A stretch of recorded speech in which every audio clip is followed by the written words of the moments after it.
Hello, it's your favorite sports Unc here. Don't forget to hit that subscribe button to join the fastest growing community on YouTube. Remember, Nightcap doesn't happen without you. So please subscribe or you're going to make Ocho cry.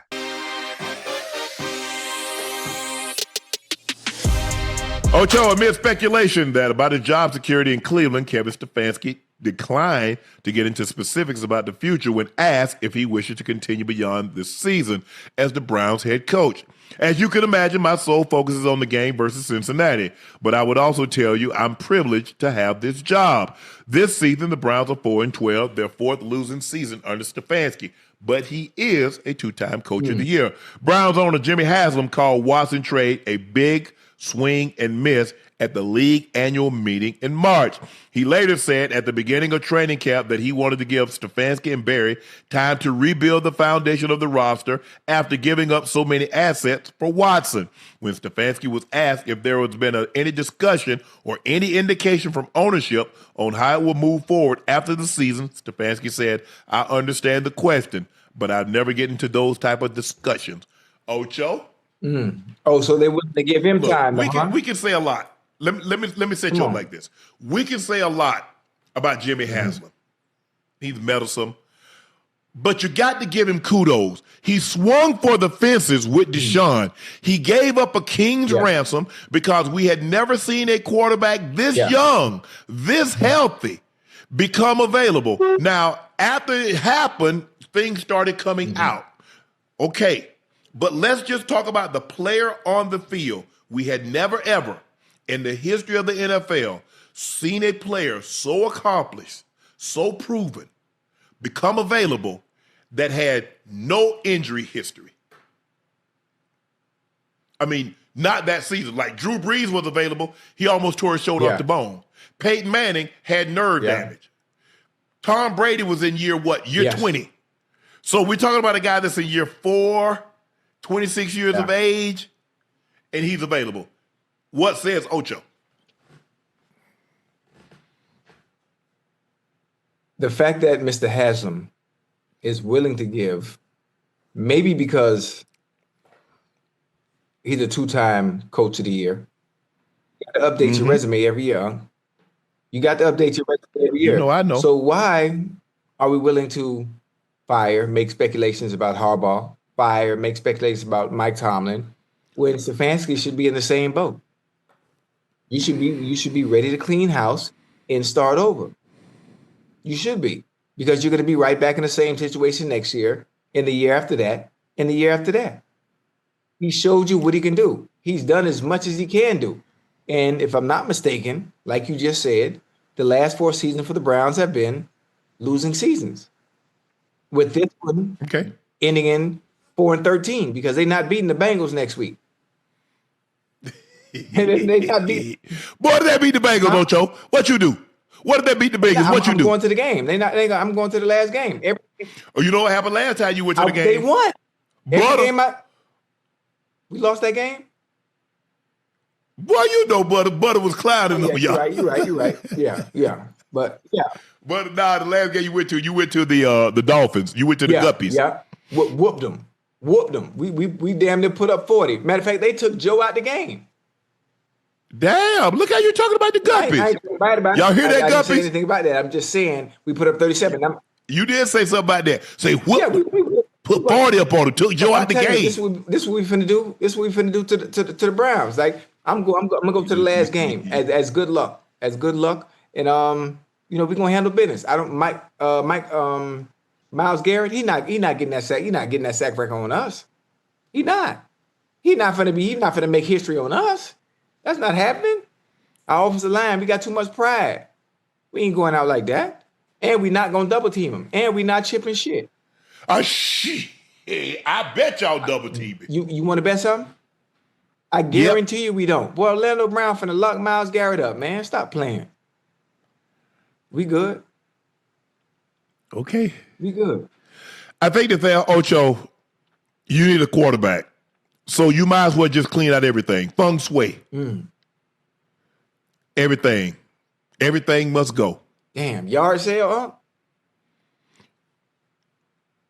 huh? That's what See what thing is, Ocho. That's what we used to call them a rummage sale because people would come and rummage Stuff, through your yeah. stuff. But see that was derogatory. So we wanted to dress it up. We say an estate sale. That ain't no damn estate. That's a trailer house. That's a rummage sale. You're talking about some damn estate. That ain't no 20,000 square foot mansion and people got really nice fish that they sitting out there. If it's anything other than Myles Garrett and Fanning, it's off limits. Oh, Denzel Ward is off limits too, huh?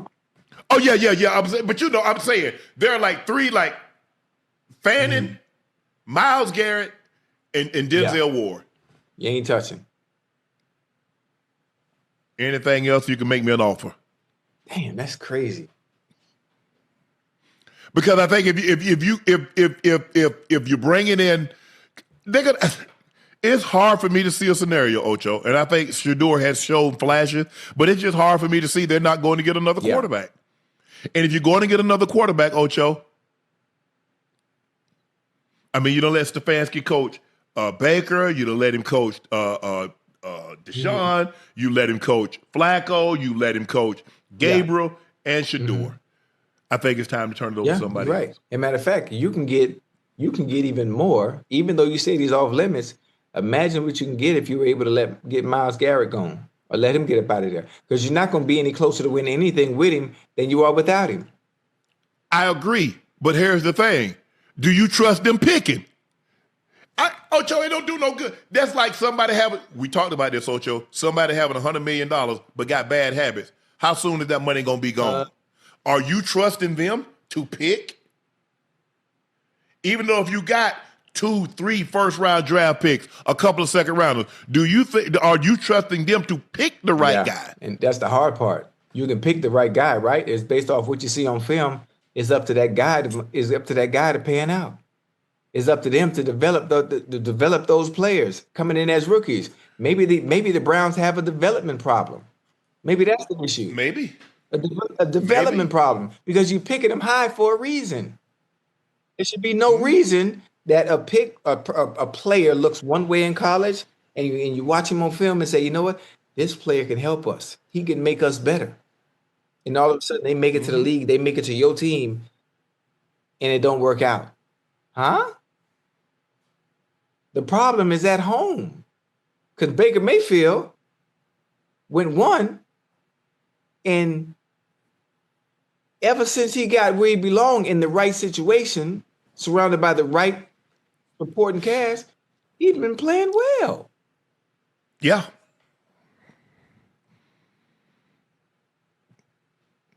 So that's Jimmy said that he wants to give Stefanski and he wants to give Andrew Berry a second chance, a chance to rebuild his roster after so much they gave up, and they did. They gave up a king's ransom. It made the Texans into what they are. Well, actually, Lovie Smith did that by winning that ball game. Well, and you know what? If he's going to give Stefanski a chance to rebuild after giving away a king's ransom to get Deshaun, that would take another 3 years. That would take another 3 years. Because, Ocho, it wasn't that they had all those picks, the Texans, it's that they nailed them. Perfectly. They used those picks to get a C.J. Stroud. They used that pick to trade back up and to get a C.J. Anderson. They got a Nico Collins.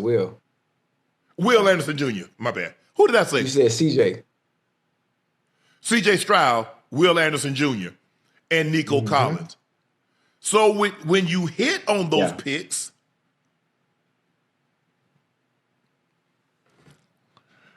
the question is, the Browns, I mean, you got to get a quarterback. And I believe, look, I think Shador has done some great things, but I do not believe the Browns are satisfied. I believe the Browns are going to try to go into the draft and get a quarterback if they can't find one in free agency. Well, they can go into the draft, and the cycle is going to continue to repeat itself. I mean, that's not a knock on the players coming into the draft. But that's a knock on the Browns itself and being able to develop players. But you done been through 237,000 quarterbacks, and none have panned out. True. But when you think about it, Ocho, look at what Chicago did. Look at what they got. They parlayed that. They say, you know what? Hey, Carolina, y'all want a number one pick? Give us y'all number one pick next year. Oh, that's Caleb Williams. Now, we need to put some pieces around the quarterback. Let's make a trade for DJ. I tell you what, give us your first round. Hey, give us that pick. And by the way, we want DJ Moore. Let's start with that. So now, let's go get a Roma Doomsday. Let's go look Luther Burton III. Let's draft Colston Loveland. And you know what? We got it. Our quarterback getting hit too much. Dahlman, Joe Thuney, Jackson. Step right up. Ta-da. You got to build. You look at what they did in Detroit. Amon-Ra St. Brown, Jameson Williams, Jack Campbell. They trade Hawkinson, get Laporta, Jahmyr Gibbs. They make the trade. They bring in David Montgomery via free agency. They Terran Arnold, boy, he two hands. He's got to do better. He got to do better. Ocho with his hands. He got to do better with his hands.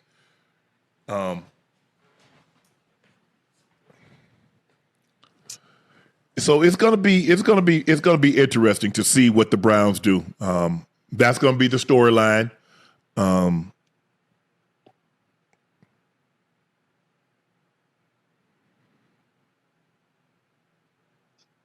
I think Indy's going to stay with their situation, so Daniel Jones is not going to be available. I'm trying to think. Malik Willis is going to be available. Is he? Look, what he's been able to do in Green Bay is phenomenal. It's phenomenal, but you got to be careful. You got to be careful because what he did in Green Bay was phenomenal because of what he has around him. True. So if he goes somewhere else based on what you saw him do in Green Bay, if you're bringing him into your organization, do you have those same type of pieces? Do you have that same supporting cast? I agree. All that comes into play, which for some reason, scouts and GMs and those who make the calls, they ignore that. Yeah. Because you look at what they gave Caleb Williams, Bryce Young. They took McMillan. They get Leggett, Jimmy Horn. They tried to bring in Adam Thielen, that they ended up moving on. They brought in Rico Dowdell to be able to run the football. Hubbard. You've got to get a guy weapons. So if you don't have any weapons, why are you bringing Malik Willis in? Or if you can bring him in, but are you going to bring weapons with him? Or are you going to go into free agencies like, hey, wide receiver, draft a couple of wide receivers? Because we had the gentleman on last night, Jalen Noel. He's like, man, hey, when they took Hutchinson, they took me off the board. Because now they got Hutchinson and they got Nico. What they need me for? And if I'm not mistaken, they got Christian Kirk.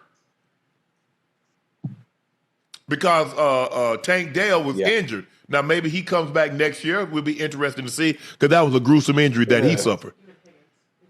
They took Higgins. I meant to say Higgins. But they got a Hutchinson too, right? Yeah, they drafted him 2 years. Okay. Well, he's probably thinking, they drafted a receiver in Hutchinson. They got a Nico Collins, who's a Pro Bowl player. They just took my ex-teammate in Higgins. What the hell they need me for? And they got Christian Kirk.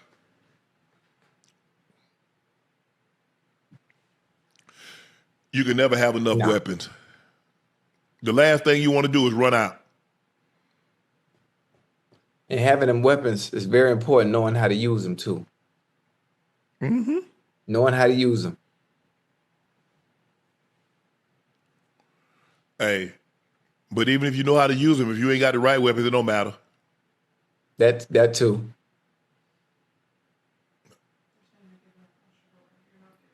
I'm not. Man, y'all need to stop. Y'all just trying to start something. But it's anyway. Oh, you giving up on Shador. Oh. Let me ask you guys. Right now, any amount of money you bet, any amount of money that you do bet, would you willing to bet that the Browns do not take another quarterback, either in free agency or the draft? Yes or no? How much money are you willing to bet to say no, they don't? Or y'all just want to talk ish? That's what I thought. There are not a whole lot of quarterbacks, unless you've proven, so they're going in the draft to get one, or they're going to get one in free agency. Unless you one of these top 10 quarterbacks, you a Dak Prescott, or you a Patrick Mahomes, Joe, Josh. Yeah, one of those. Herbert. So let me ask you a question. Do you think that the Las Vegas Raiders, are they going to get a quarterback? Yes or no? Arizona Cardinals, will they bring a quarterback in or draft a quarterback? Yes or no? Sometimes, like when you do an analyst job, sometimes you got to take emotions out of it. You got to take feelings out of it.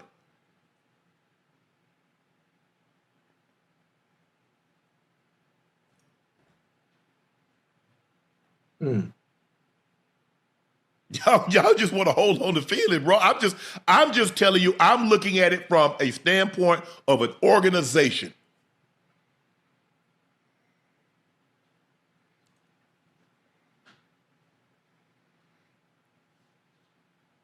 I don't even trust the organization, especially not. Yeah, but people say, well, don't nobody care about the Raiders. How many people you think jumping up and down about the Browns? Do they care about the Browns or they care about Shador? Let's be real. I like that.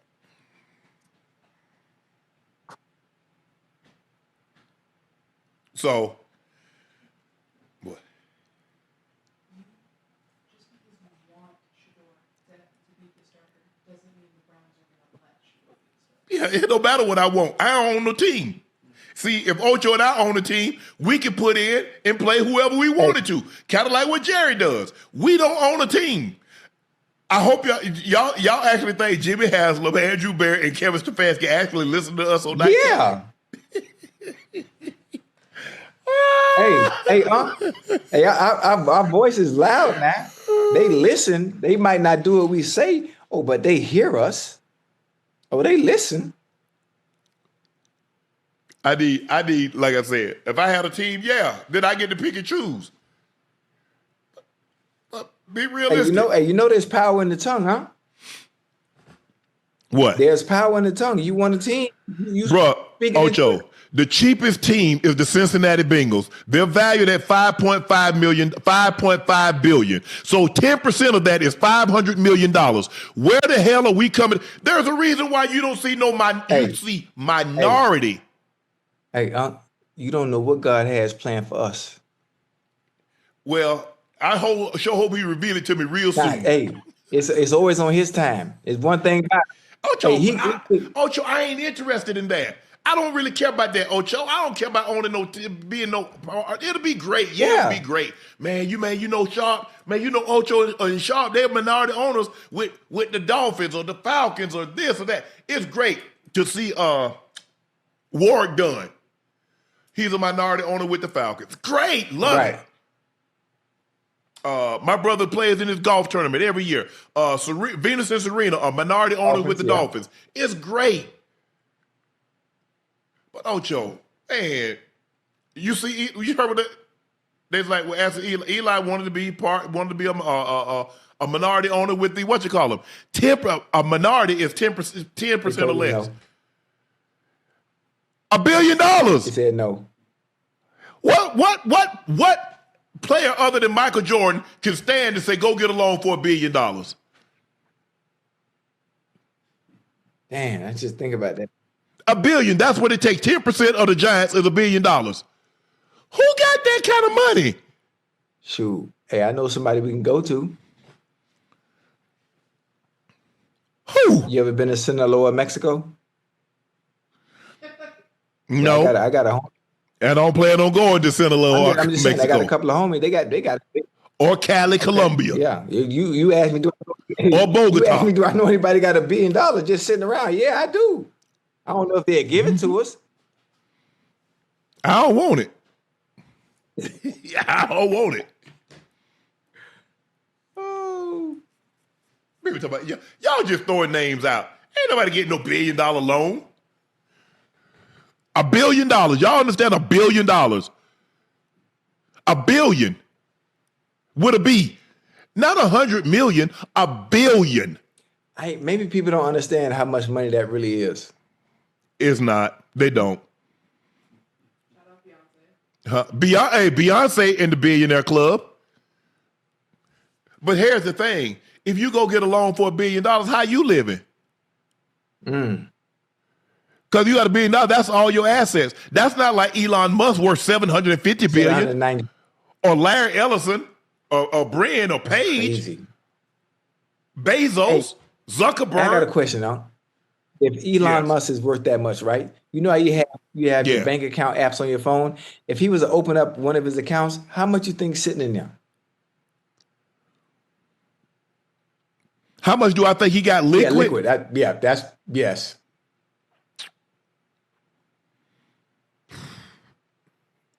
Maybe $1 billion. Because what he does is that he borrows against the stock that he has. Hey, it's Then if he don't pay, they just take the stock and sell it. Hey, it's a Yeah, probably. very complex game that they play, and they play it very well. Yeah. And that's what people do. They borrow against what they have. Man, if you don't pay it back, they just take it and sell it. That's crazy. It works. But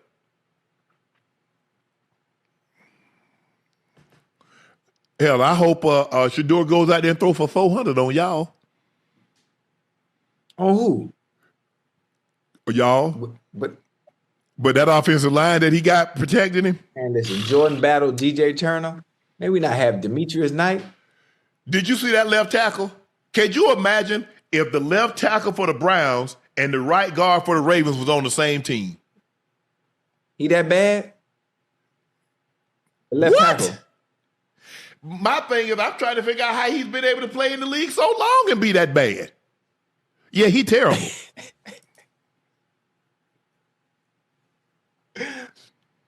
Hey, you know left tackle is a very difficult position, huh? Well, he should play. He should play guard, or center, or right tackle, or right guard. Ooh, that's tough, man. It's a reason why the left tackle make the most money. Most money. Yes, it is. That blind side. So, no. But we're gonna win the lottery. We just gonna keep playing the lottery. Yeah. We're gonna let AI Chat GPT pick Right. our numbers. We're gonna hit it. Because every time they have the lottery, Ocho, guess what? They gotta miss the numbers we selected. All we gotta do is be right one time. Every time they have a drawing, they gotta miss the numbers that we selected.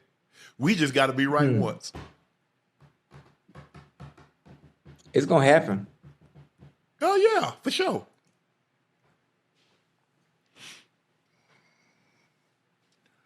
I'm trying to think, what could we buy, Ocho? What can who buy? We We us. finna go. We finna go buy up all type of real estate so we can just sit back and relax.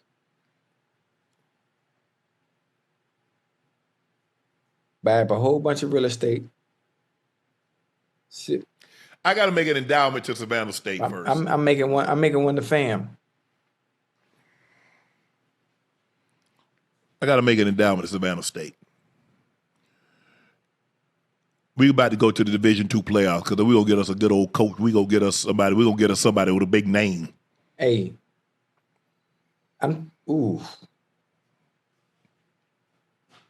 What? I'm just trying to think.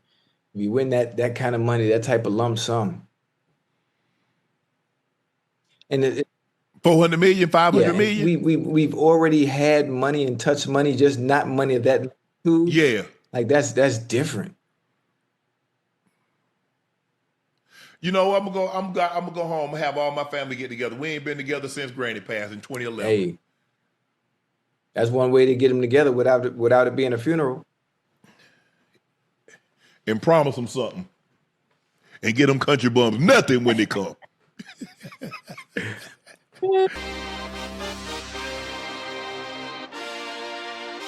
Joe, I know you heard this, you and Joe. Trayvon Diggs was released by the Cowboys and later picked up by the Packers. Brian Schottenheimer said the first time Trayvon Diggs approached him about wanting to stay in D.C. was after Dallas win against the Commanders on Christmas. Yeah. Schottenheimer added his protocol is, unless there's a family emergency, all players fly to and from the game as a team. And the other players asked early in the week and were told the same thing. Schottenheimer emphasized it was not only the reason why the team chose to waive him, it was a multiple factors like performance and other elements. Said he truly wishes Diggs nothing but the best. Yeah. Hey, Joe, listen, I understand there's protocol. Yeah. There are rules you have to follow. There are standards that you set in place as a team that all players have to follow. But due to the circumstances, right? Unc, stay with me real quick, Unc. I know you probably feel different about this.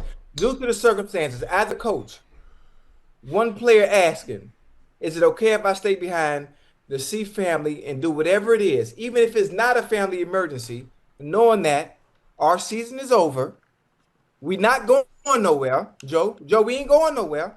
Mm-hmm. Hey, Coach, listen, I just want to stay behind, man, real quick with the family. I'm gonna be back the following day. I'm gonna come back the following day. Okay. I mean, obviously I'm on the outside looking in now. I don't see no problem with it. Especially when, okay, it's not like we were preparing for the next season. Okay, we have to prepare for the following week, which is the last game of the season. We ain't going to the playoffs, Joe, we ain't going nowhere, Joe. Didn't that man tell you? So let me ask you a question. Did he fly early in the week to go see his family, or did he fly on the team plane? Talk to me. The man told you we came as a team, we're leaving as a team. Okay. Everybody kept talking about, well, Shotty went to Wyoming. Shotty did not go to Wyoming from D.C. He flew his ass back to Dallas and then got on the plane and went to Wyoming. Yes, sir. You know what, Chad, Ocho and Joe, I like to give context. Terrell Davis led the AFC in rushing in 96, yes, sir. 97. He won the Super Bowl MVP in 97. He was a three-time first-team All-Pro, 2,000 yards, won the MVP. We were playing the Giants on a Saturday. He had an appearance for Sesame Street. Mike, can I stay? No, you're getting on the plane. We came as a team. We're leaving as a team. He flew all the way back to Denver, only to get his ass, go to bed, get up the next morning, and catch a plane back. Yeah. Now, I told you, I've been telling you since we got on this thing, Ocho, and I'm not here to beat up Trayvon Diggs. But what did I tell you? I kept telling her, I said, Ocho, you never tolerate anything in a win, you wouldn't in a loss. Yes, sir. I also told you production intolerance. Now, he said there was a lot of other reasons. You mean to tell me this is the first year that Trayvon Diggs has blown off treatment? He's been late to something? Mm-hmm. I guarantee you, I bet your doorknob to a bucket of cow manure, and the doorknob is diamond, a 50-carat diamond, flawless, deep flawless, internally flawless if you want to make it. Mm-hmm. I guarantee you the season that he had 11 interceptions, and he was a first-team All-Pro, I bet you he was late to something. Yeah. You see what happened? They were tolerating behavior when they were winning that they couldn't stomach when they were losing. Yes, sir. You see how they go, Joe? Now, I also told you, Ocho, he took chance. I say, you got to be careful because he's not a speed merchant. If you lose anything, you take those same risks, you're going to set yourself up for failure. Yes, now, when he came back, see, you didn't notice this, Ocho. They played a cover. They motioned McConkey. They ran him up the rail. He tried to play 2-1. They threw the ball over his head. Yeah. See, I see everything. But I wasn't going to say nothing. But see, because I don't want people to think I'm beating up. I'm just trying to provide you context. I give you another story. Shannon Sharpe, 2002. My grandmother's in the hospital. We play Tampa on a Saturday night. I go to Coach Billick. I say, Coach Billick, my grandmother's in the hospital. I wonder if it'll be okay that if I stay overnight and then go. I had already told him, but I just wanted to make sure. I said, Coach Billick, you remember I talked to you earlier this week. I said, my grandmother's in the hospital. We're close by. If it's a problem, hey, I'll get back on the plane because I don't want anything. He said, hey, I'm glad you reminded me. But hey, go take care of your grandmother. I stayed overnight. Sunday, got up, Flew to Savannah, stayed there, come back Tuesday. I was in meeting on Wednesday. He said, unless it's a family emergency. Joe, did he say that? Yeah. A family emergency. Mike Shanahan made TD a Super Bowl MVP, a league MVP, a 3-time first-team All-Pro. He had an appearance in New York. Ocho, he's there. Do you know how long the flight is back to Denver? And then had to got him and come right back. 5 long ones, yeah. That's cold. Yeah. Now. I'm just trying to explain something to you, chat. I'm not trying to beat up Trayvon Diggs, but once the man told you, but I told Joe, you weren't on this summer. I told Ocho when Micah Parsons was laying on that table. What did I tell you, Ocho? Oh, he was gone. That was it. That was it. That was it. But you know, Micah Parsons wanted. Hey, at that point, Joe, Micah ain't there. At that point, body language lets you know I'm done. When Trayvon Diggs, obviously, another point, you think about the situation where he chose not to get treatment on his knee in the offseason. He chose to do it away where he was rehabbing that and decided not to do it in Dallas at the facility so they can keep track and see how far you come along. That might be part of where it all starts. As far as this year is concerned. I'm not talking about Slater. Go ahead, Ocho. Go ahead, finish your point. But I'm just saying, Joe, I know. Now I'm thinking about what I get with the healthy Trayvon Diggs. I understand what you do. Joe, Unc, I say it all the time, and I talk about the defensive backs in the NFL when it comes to them playing. Now, I like a healthy Trayvon Diggs because 95% of the defensive backs in the NFL, they play football not to get beat. And you got 5%, Unc and Joe, you got 5% that's out there to make a play. And Trayvon Diggs is in that 5%. I don't care what nobody say. He's in that 5%. I'm finna try to make a play. Sometimes when he tries to make that play, he gambles. I gotta play, but you gotta play within the scheme, Ocho. Ocho, hey, I'm gonna be late. I need you to cover for me. I can't just be late and don't tell you to cover for me. Right. So he can't play a coverage without telling the safety, hey, look, man, get over the top of this because I'm gonna jump it. I'm gonna jump, yeah. Brian Schottenheimer is trying to change the culture. Yeah. Hopefully Jerry's allowed him to do it because far too many times since Jimmy was gone, players could do something, circumvent the head coach Joe, and go straight to Jerry. Hopefully Jerry now has a wall up that says, nah, y'all deal with Shotty. Because you got to change the culture. Now, I don't know if this is true, but there was a guy talking about, and I guess he's a day-to-day guy, I guess he's a beat writer or something, and he was saying that when they were doing team stretching, he said everybody would be in their groups and they'd be stretching, so forth and so on. He said, but Parsons and Diggs were off to the side doing their own things. He said it rubbed him the wrong way. Now, I don't know that's true. Maybe he got an axe to grind with Micah. Maybe he got an axe to grind with a Trayvon. I don't know. But as Shotty said, one of the reasons that we cut him was because we told him that he was not allowed to stay, and then there were a host of other reasons. So production intolerance. Ocho, let me ask you a question. Talk to me. Had he stayed, but he had 6 picks, 4 pass breakups, a forced fumble, are they cutting him, Ocho? No, absolutely not. Okay. Absolutely. Hey, I got another question for you, too. And Joe, let me tell you something. Joe, I know that's your team, huh? Yes, sir. You love your Dallas Cowboys. Now. I understand that. Right? But think about all the people, Unc. Hey, Unc, and Chad, think about all the people that have recently that have left the Dallas Cowboys. Tell me how they done once they departed.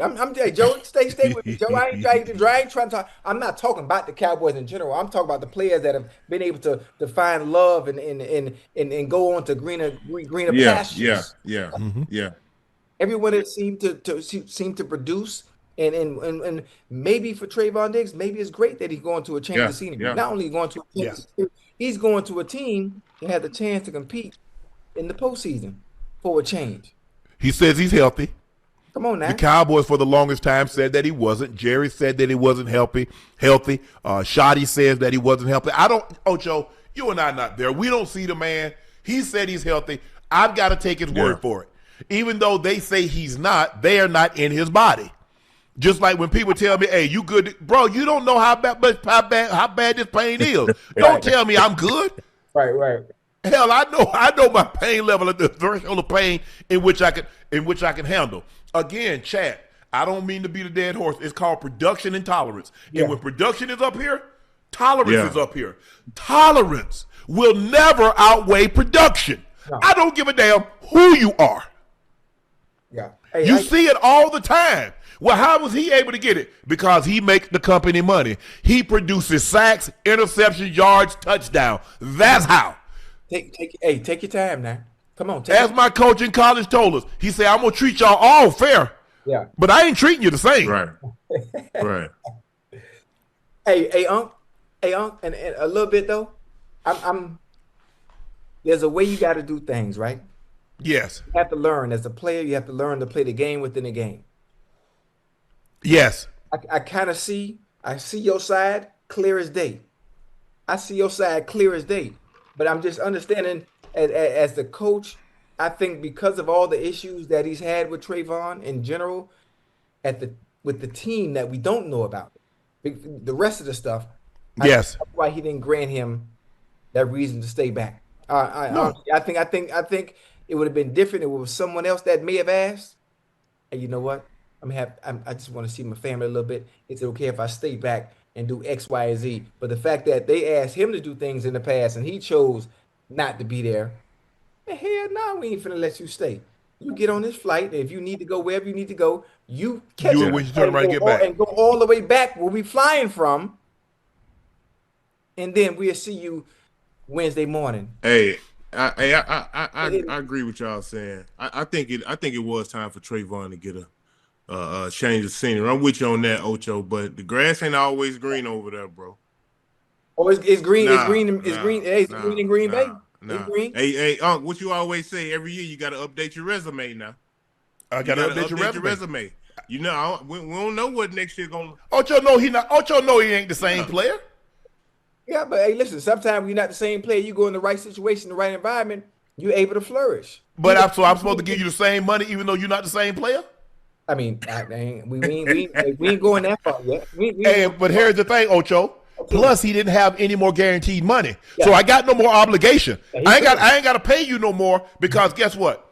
Even now, the Green Bay picked them up. They got to pay that $230,000 for that last game check. I ain't got nothing to do with that. You know what? They're not really worried about that. I know what they know. They understand the piece that they are getting, and they're going to put the piece that they are getting based on what they see, what they've seen, and what they're knowing he can do, and put him in position to be able to do the things that he's good at. And I like that for young bull. I mean, I wish it would have worked out because who doesn't want to play for Dallas, Joe and all? Who don't want to have that goddamn star on their helmet? But I think the situation and the relationship with the Cowboys and Trayvon Diggs is going sour. Yeah, it was headed that way. Jane Slater, my point was, Joe and Ocho, Jane Slater, who's the insider who covers the Cowboys, and she's like Mary Kay Cabot. When Mary Kay Cabot speaks about the Cleveland Browns, you listen to her. When Jane Slater speaks about the Cowboys, you listen to her. Yes, sir. And she was like, he reached out to her, but she said she can't recall where Jerry has ever fined a player for not showing up. I think she's been covering them for at least a decade. Yes. And she said she can't remember. So that should have been an indication to Trayvon, right? That was a warning, Ocho. Yeah. Mm-hmm. I don't really, if I'm crossing the railroad tracks, I don't really have to see the train if I see them arms go down and them red lights flashing. I don't even got to see it. I just know the train coming. Oh, yes, come on now. All the time that he's probably been fined, all the times it's been done, Jerry probably forgave that because he had 11 picks. He's the first team All-Pro. He's going to the Pro Bowl. So once them arms come down, I'm coming to a railroad track. Man, what a train at, man, I can beat it. Boom. That should have been an indication. I believe Brian Schottenheimer is trying to change the culture there. Too many times, guys have been doing whatever they want to do. Nah, we're a team. That's one thing Mike preached. Nah, we're not going to come out here. We're not no all-tournament team. You're going to be dressed like you dress on Sunday. Now, if you don't wear pads on Sunday, Yeah. Come out to practice with no pads. But if you wear pads on Sunday, don't you bring your ass out here with no pads. So whoever don't have on pads and you wear pads on Sunday, take your ass back inside. I ain't moved because I ain't wear no pads. All I had was shoulder pads and a helmet. That's how you have to do it, Ocho. If you want to change the culture, sometimes, Joe, and you know this in basketball, you got to get some of your better players because they're bad apples. You got to get them out of there. Because sometimes some of your best players are most influential, and they'll influence other guys. And I don't want that, Ocho. Hey, I feel you, Unc. But you already know what you need when it comes to winning games, right?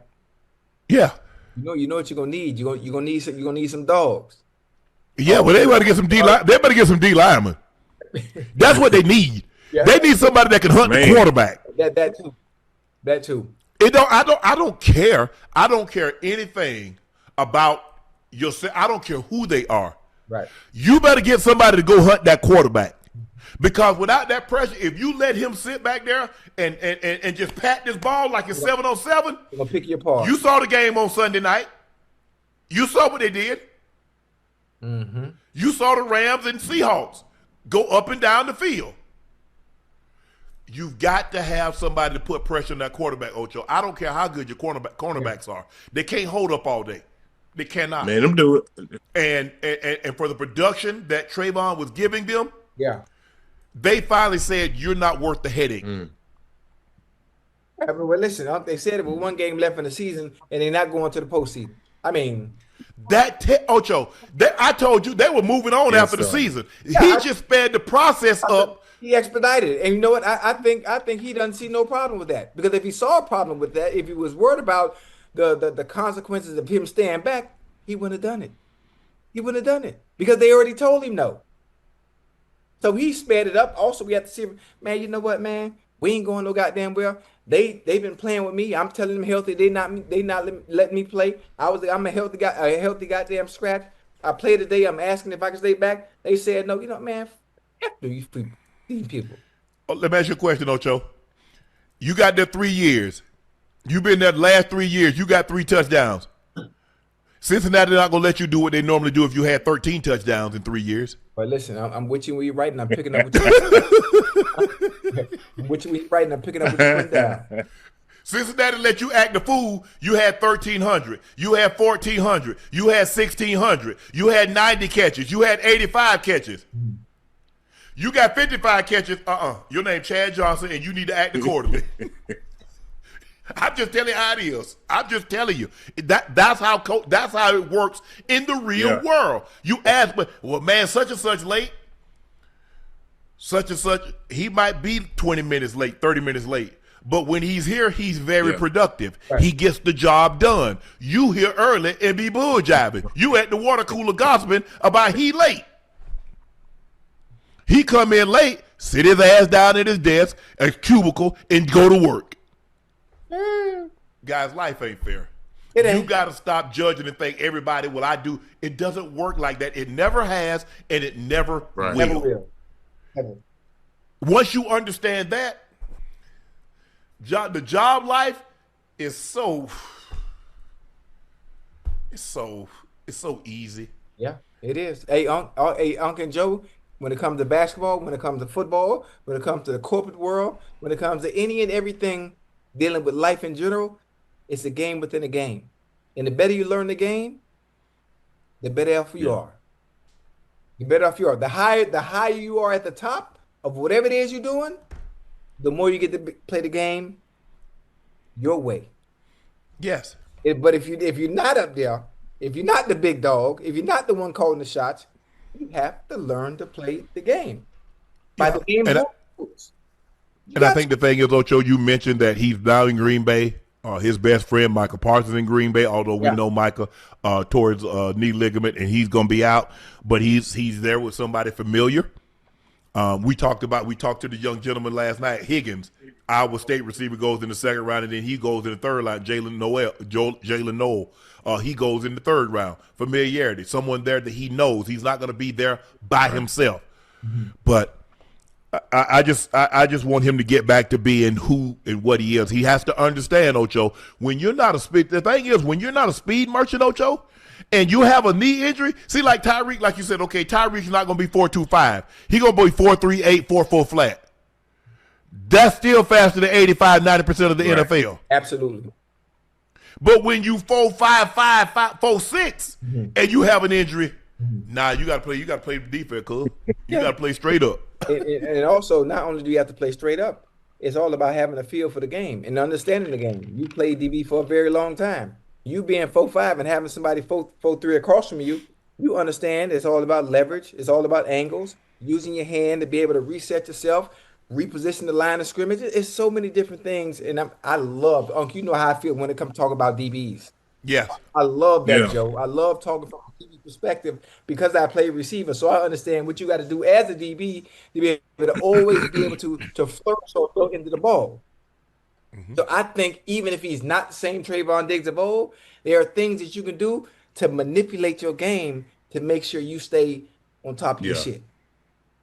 I think he'll still the hardest thing to do. Go ahead, Joe. Go ahead. I'm here. You just got to say. Go ahead, Joe. I think he'll still be effective, Unc and Ocho.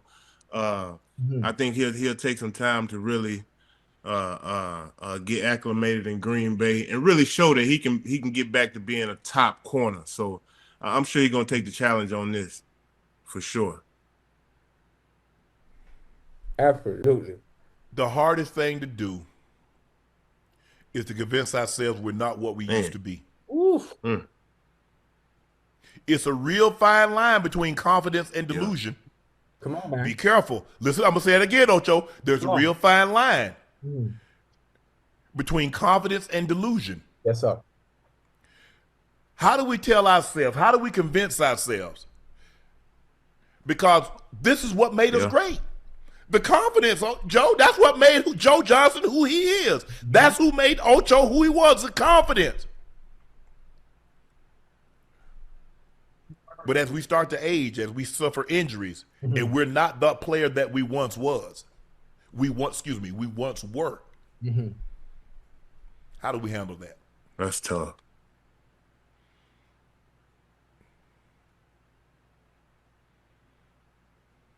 Yeah. Damn.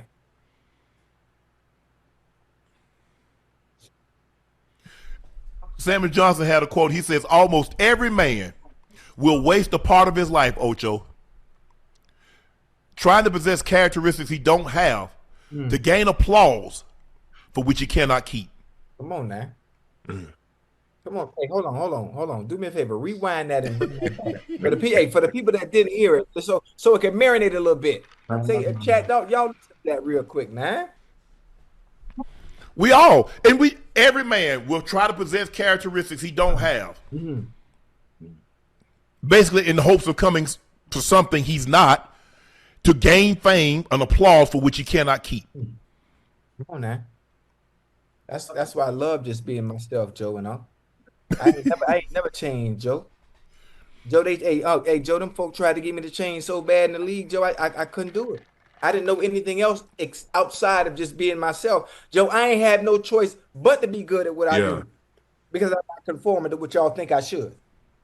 Where the fuck was y'all when I was in elementary? This is how I acted. Where was y'all when I was in high school and played and I scored? This is how I acted. Where was y'all when I was watching the Hurricanes in the 90s and Randall Hill, Lamar Thomas, and all them boys, and Michael Irvin scoring, they acting a fool, and I'm looking at the TV telling my grandma, I want to be like them. Where's y'all? Oh, now I made it. Now you telling me I'm supposed to change. Man, I'm finna be every bit of Liberty City and Dade County. Every time I get a chance. I don't care about the money you paying me, Joe. You just had to control. Why you think I never change? I'm not here playing for the money. I'm going to remain authentically myself. Everything that made me me. And I'm going to keep doing it. It don't matter how much money you take from me. Joe, I play the game of football free. Because the one thing they use for us to be able to keep us under control and to keep us in line, Joe, they take what they think we value most, Joe. Yep. You're going to take his money. I value it. That's I ain't gonna lie. Hey, they tell me, hey, you know what I love about our tight end, the All Pro? Yes, You know sir. what I love about him? He played this game for free. Come on, I man. stood up and said, yeah, but everybody else need to play for free too. I ain't gonna be the only mofo playing for free. just so we clear, Joe.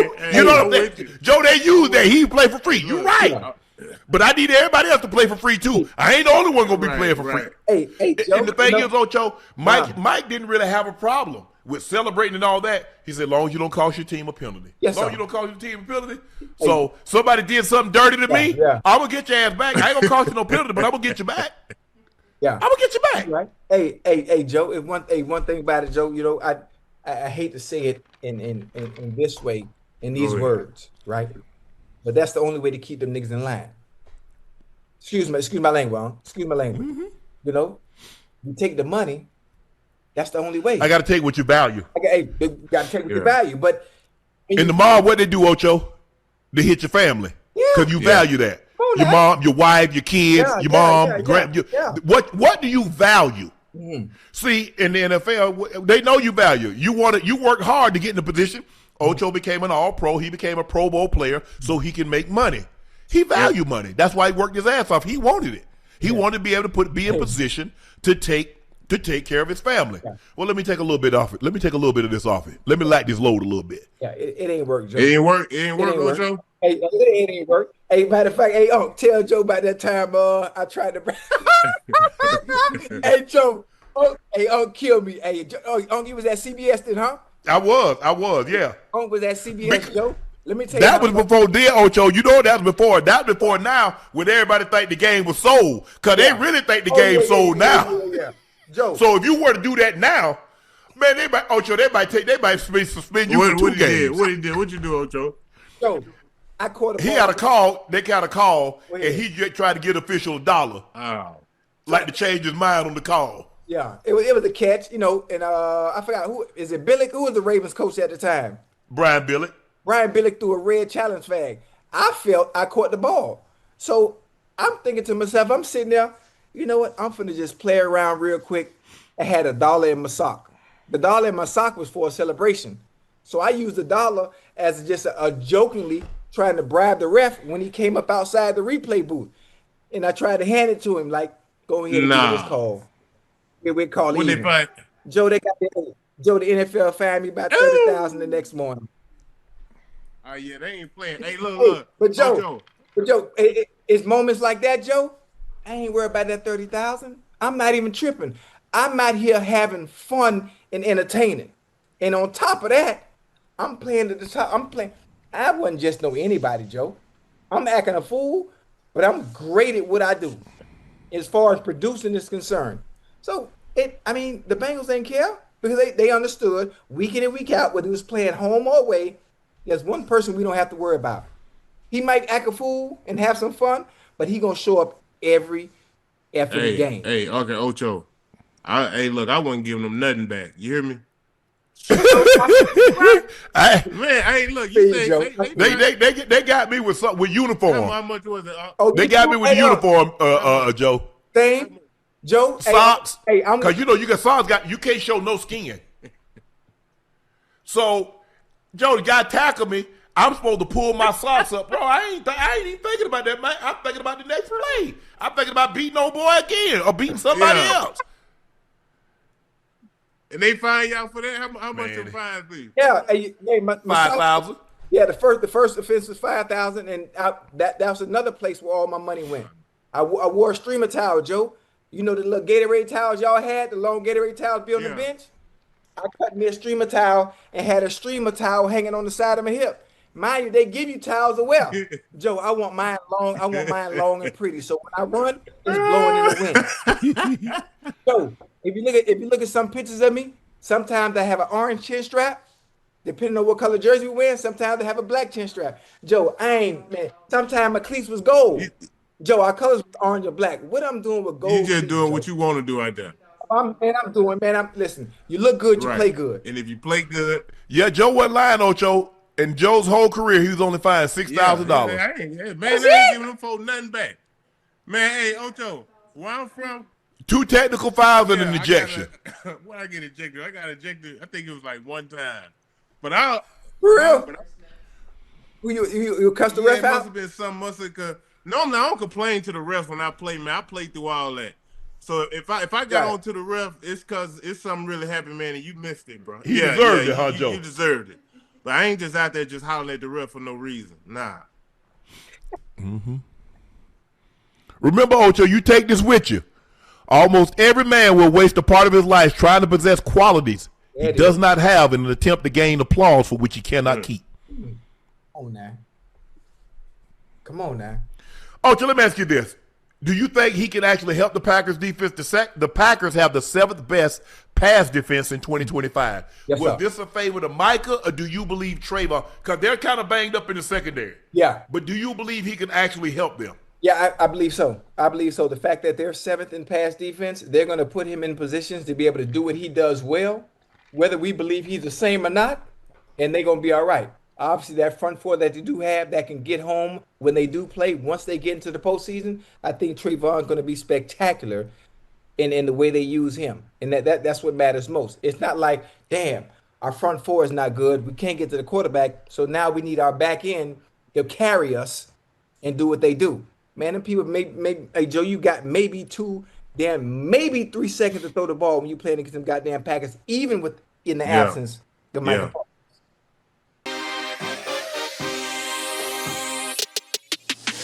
Aaron Glenn's job with the Jets is not safe after the team's disappointing performance to end the season, per Armando Salguero. Ocho, we had a conversation last night. Remember what I said, Ocho? I said, getting beat like this here? Yeah. I said, I want to be looking like, damn, I don't know. I don't think I made the right decision as a head coach.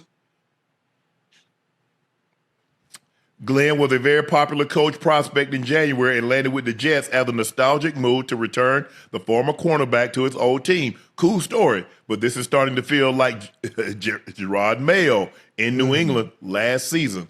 Glenn is not safe. Ocho? Hey, that hurt, huh? That hurt. The difference is that he doesn't have a quarterback. They had Drake May. Who is the prospect, and are you going to go into the draft, get a quarterback? Because at the end of the day, I don't care who you bring in.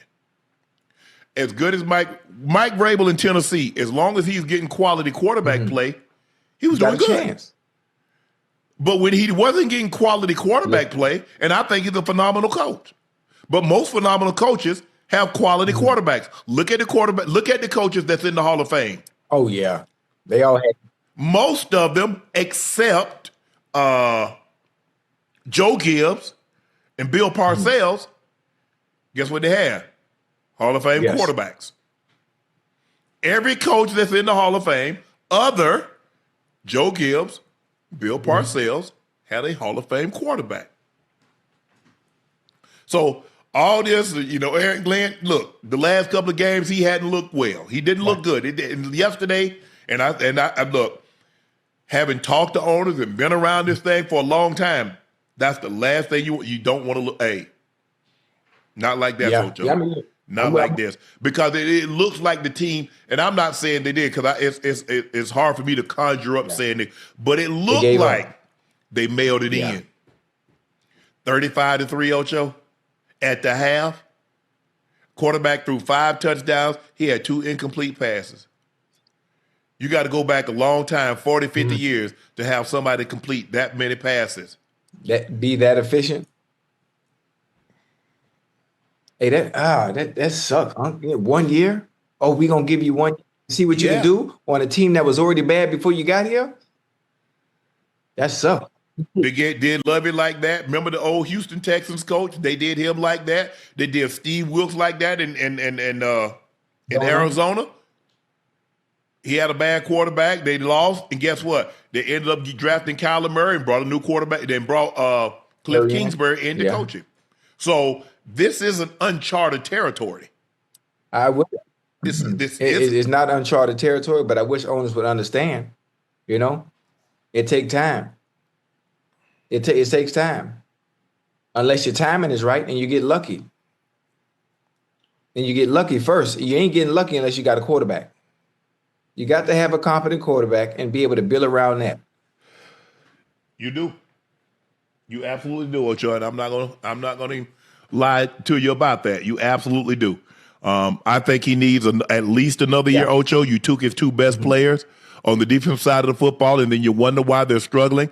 They thought they had the guy with Justin Fields. He's not it.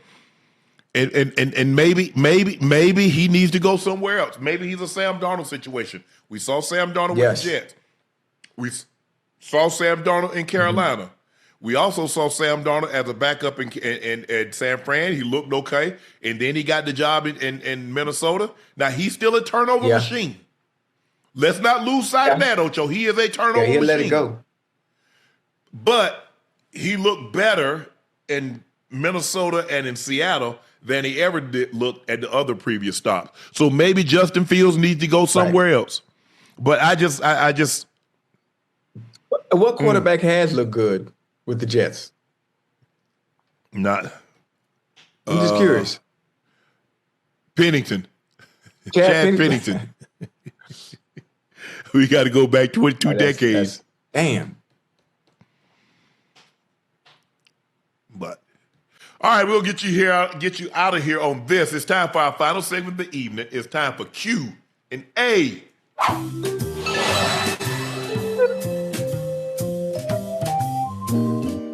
Hey, Unc. You can hear me? Yeah. Hey, what do you call a guy with a rubber toe? What do you call a guy with a rubber toe?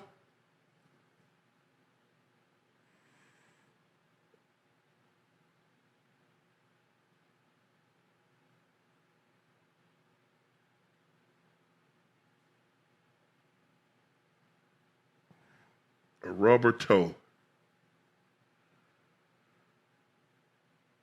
I don't know what you call it.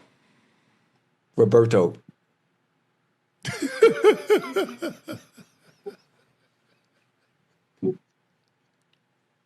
Lord have mercy.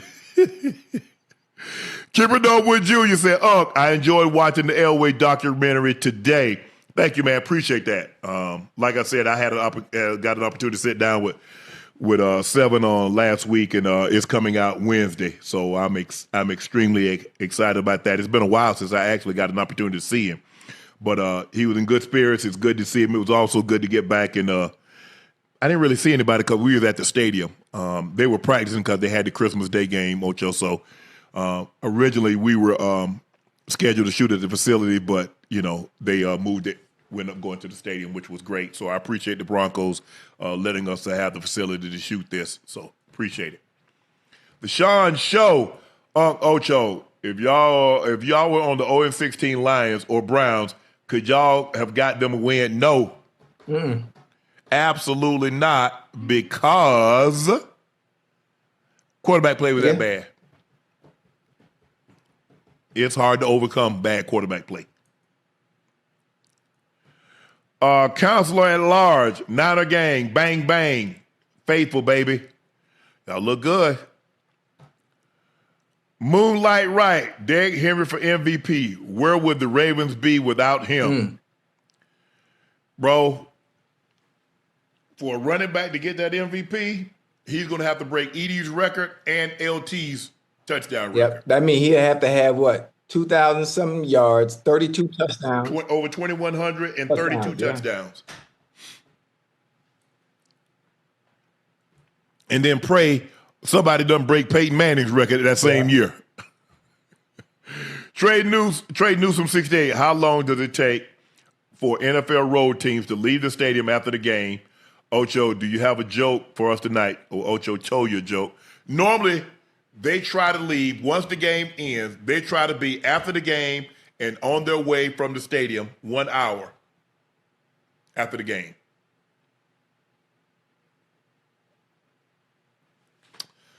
One hour. Yeah.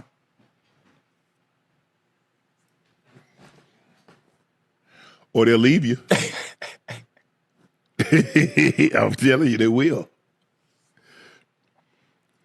Tanaja 1367. Lions should trade Jared Goff for Lamar Jackson.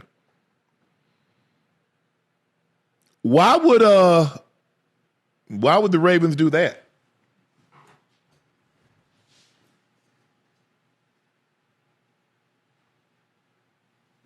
Nah.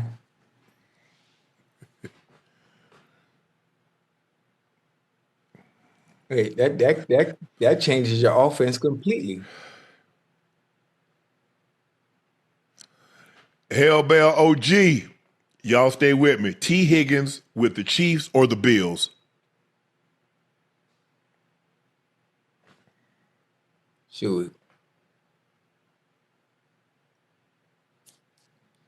Either one, he cutting up. Either one. You think he leaving? No, I don't think he's leaving. Absolutely not. But I'm just saying, hypothetically speaking, if the opportunity presents itself, I mean, he go over there with Josh Allen. You already know what's going to happen. Hell, he go over there with Patrick Mahomes when he comes back. Oh, my goodness. Woof. That's a win-win either way you go.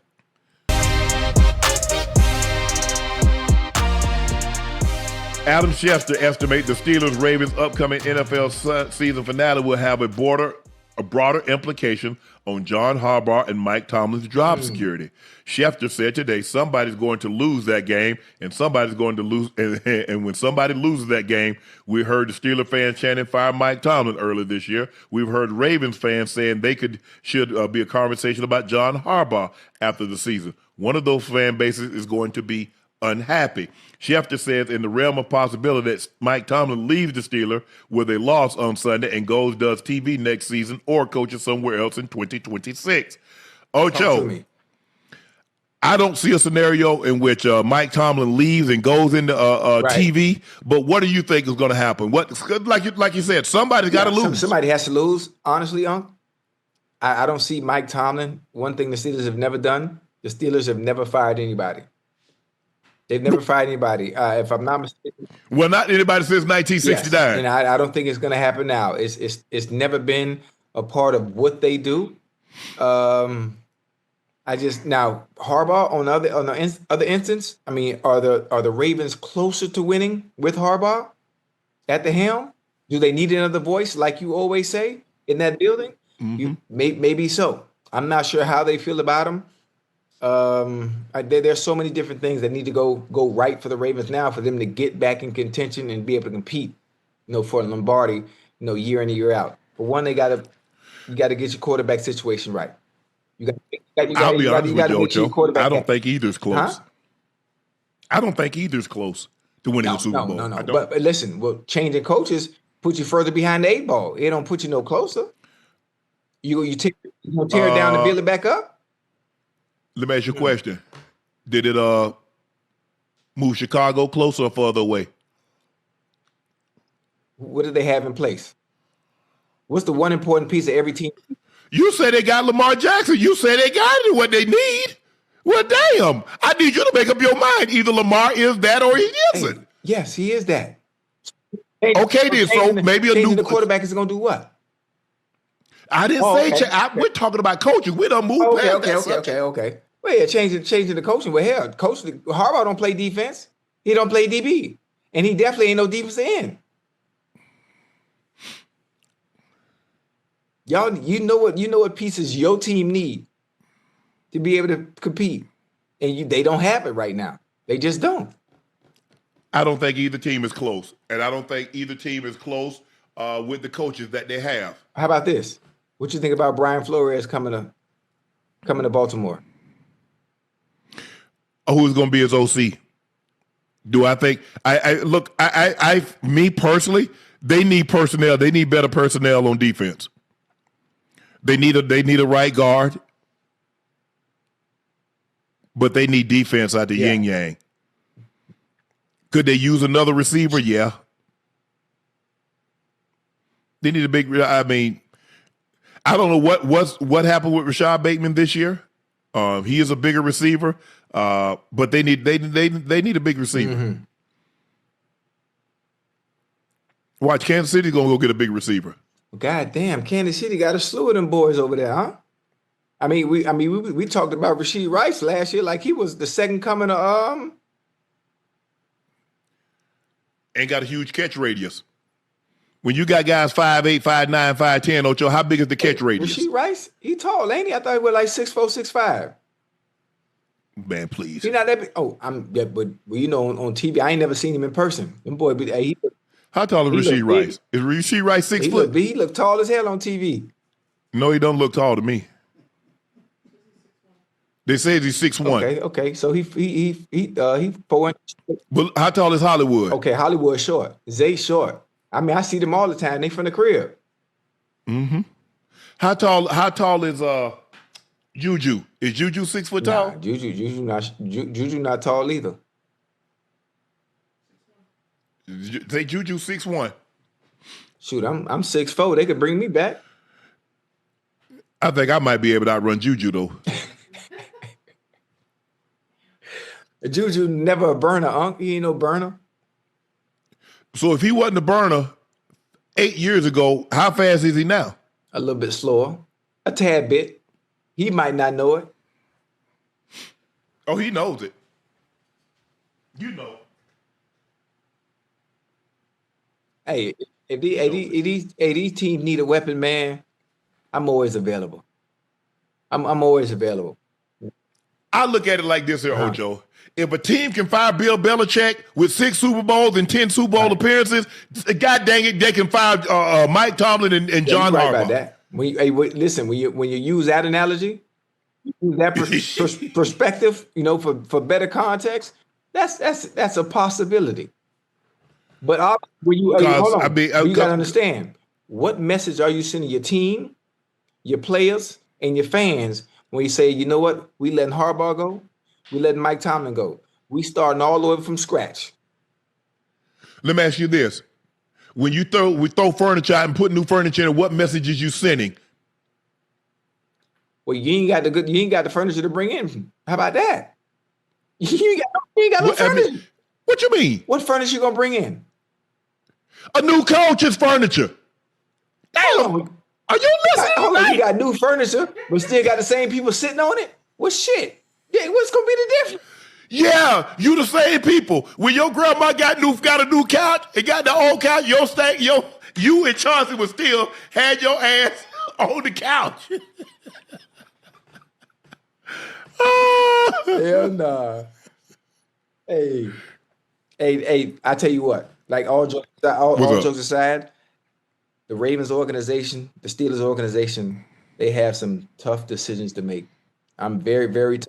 Yeah. Very tough ones. And honestly, for me, the fact that the way Lamar is being done because he's had this one injury prone season, and the stuff coming out about him that we knew nothing about, and all of a sudden people that are not in that building, they all of a sudden know about it, means it's coming from inside the house, you know? So, you know, at that point, I would much rather him have new scenery, go somewhere else, and start over. I give you a prime example. Look at Andy Reid. They fired Andy Reid in Philly. He went to Kansas City. Now he's the Hall of Fame. Now you can make a case that he's a top 5 coach in the history of the game. Absolutely. Jeffrey Lurie had to say, you know what? Mm-hmm. You've taken us as far as we can go. Maybe Mike Tomlin and John Harbaugh is taking these teams as far as they can take them. Maybe it's somebody else need to navigate. And that's okay. Yeah. I'm not saying they're bad coaches, but maybe it's just time for a different voice to be heard in the locker room. Damn. Hey, you hear that? Time for a new voice. I mean, it's an outlier. Everybody's an outlier. So what was Tom Brady? Tom Brady, he's an outlier. Let me get this right. Peyton Manning, he's an outlier. Of course they're outliers. But I'm just saying. So what, you just hold on to him. I guess it sounds good, though. Mike Tomlin has never had a losing season. I thought the job was to win. I thought the job was to win and win championships. So, in the last decade, how close have the Steelers come to winning a championship? Realistically, Let's be honest. Making the playoffs just because you make the playoffs, come on. Because they've lost the first round every time in the last decade. So realistically, how close have they been? I'm waiting on you, Steeler fans.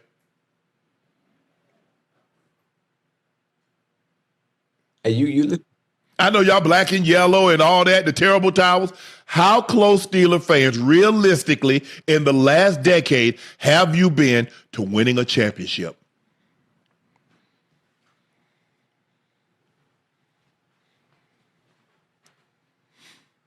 You know you got affiliation over there in Baltimore, huh? You played there. You won a ring there. You know that. You know Yeah, but I'm realistic. I was realistic with the but Broncos. you don't even see where I'm going with it, though. If that opportunity for a head coach position open up. No, hell no. Can you imagine that? Coach Sharpe. Nope. Coach Sharpe. I don't want no part. I like talking about football. I don't want to look at no tape. I don't want to look at tape and try to evaluate players and bring players in and none of that. But I'm you know good. exactly, I got my time. You know exactly what you're looking for. You know exactly what you I need. do. I You sure might be do. the perfect person for the job. And that's the problem. God is What I looking for, Ocho? Something about 5'6", 5'7", 5'8" with some hooker jeans? No. I mean, no. That's what I'm trying to evaluate. I mean, since you say I know what I'm looking for. hey. Okay. How long before you off probation? I got about 30 days. 30. Are you good? You good? You good? You good? Hey, but hey, listen, I'm first one on board. Lamar. I know Lamar might be watching, honestly. It's so funny. All them boys be tuned in, and they don't even but they don't type nothing in the chat. They be tuned in. Ocho, insane stat. The Steelers are winless, 0-4-1 in the last 5 games versus teams entering with 8+ games below 500, tying the longest streak in NFL history. In 2020, they lost to the Bengals, who were 2-10-1. In 21, they tied the 0-8 Lions. In 2023, they lost to the 2-10 Cardinals. In 23, they lost to the 2-10 Patriots. In 25, they lost to the 3-12 Browns. Hey, you think Sterling want to coach? What? No. Bro, I can't get him to come on once a month. You talking about coach? I'm just saying that, hey, you're a brilliant mind when it comes to the game, and I'm telling you, you are probably what not only the NFL needs, but the players in today's game need. Giving them players, listen, it's a different era, but you coming in with your old ways and mixing that and balancing it in moderation, allowing them to have a little structure and discipline. I'm telling you, you keep denying God's calling, and that's the problem. Yeah. I come be your assistant. Nah, I'm good. I don't watch enough tape as it is. I ain't got time for guys to come in late because I don't do the excuse thing. They're not gonna come in late with you. That's the point I'm trying to make. I think the thing is because I had to learn. I had to learn with Club Shay Shay because I'm thinking the interview. They say 1 o'clock. They say 12 o'clock. Okay, 12 o'clock. We starting. 12:15, 12:30, 1:30. Oh, 1:30, 2 o'clock. Famous people, them famous people be on their own time. They ain't got no regard for nobody else's time. They the one that set the time up. Yeah, they got. How you set the time up and They late? gotta do hair and makeup and all that. You notice when we did our Club Shay Shay, you notice I was there 30, 40 minutes early? I wouldn't go quite 30, 40 minutes early, but you were I on was time. 30, 40 minutes early because I was outside smoking a cigar. I beat you there. Yeah, I said it was gonna be at 1 o'clock. I got there at 12:45. And I got there at 12:10 because I knew I wanted to smoke and drink my coffee outside. Yeah, see, I be on time, like my God, on time.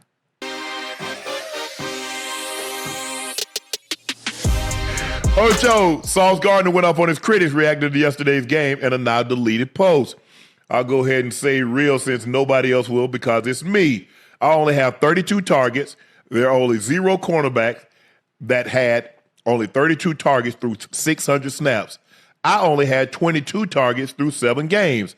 I don't get targeted as much as 99.8% of the other corners in the league. Only like 50% of those got completed. 2 touchdowns allowed. 1 was on a busted coverage. But at the beginning of the year, only 208 yards allowed all year. Some receivers go for 100 in one game. And I'm missing something? Am I missing something? Also, in my opinion, having a cornerback to take away half the field is the equivalent of having a nice QB. Ocho, what's going on? What's Sauce talking about? What's really going on with Sauce? When we talk about some of the better corners in the league, I think his name needs to be in the conversation because I think he played in New York. He's seen more. He's seen more and always highlighted more since his rookie season. I think I can't remember how many receptions he had his rookie season, but they have dipped off. But he's still a very, very, very good man-to-man corner, and he can take away a team's best receiver. And he does follow the number 1 receiver,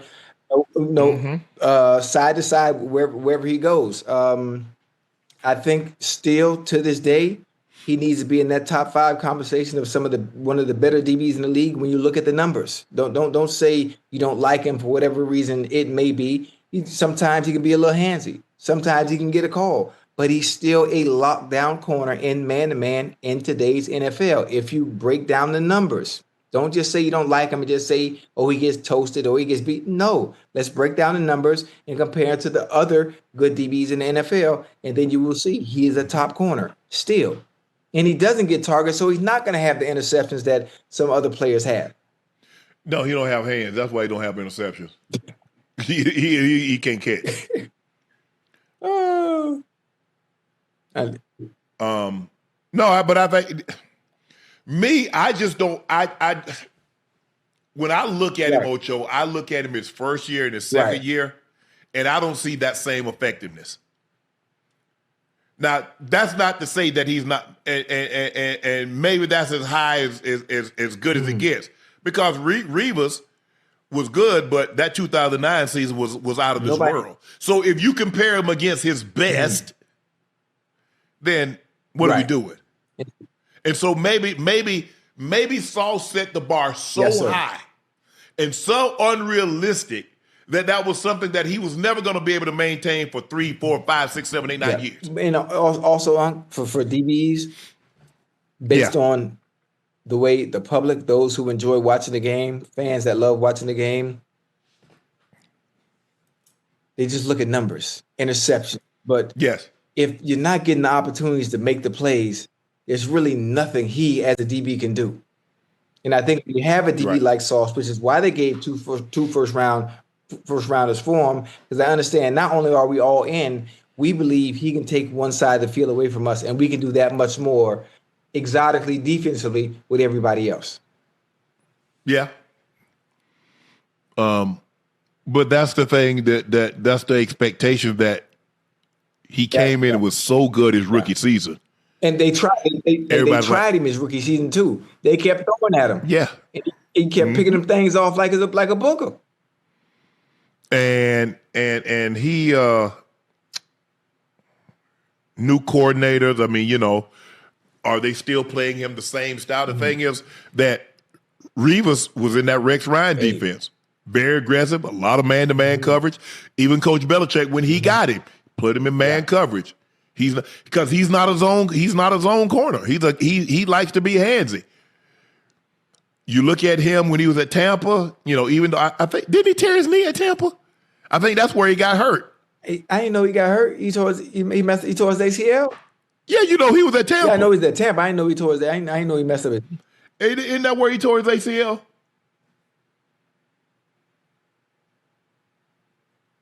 Yeah, I didn't know that. Man, look, when people talk about the top corners, they talk about PS2, they talk about Stingley, they talk about Gonzalez, they talk about P2, Junior, Ward, Gonzalez, Jalen Johnson. He was hurt. Yeah, but he is that boy.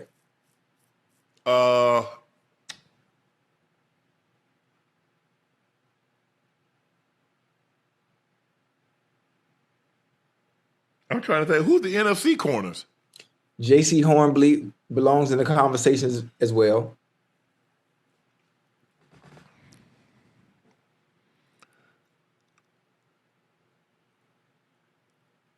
Keon Mitchell belongs in that conversation as well. Sauce belongs in that conversation as well. When we talk about the better corners.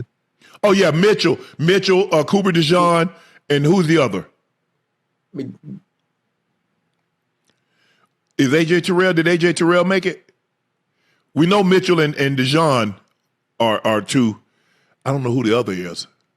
Is it J.C. Horn?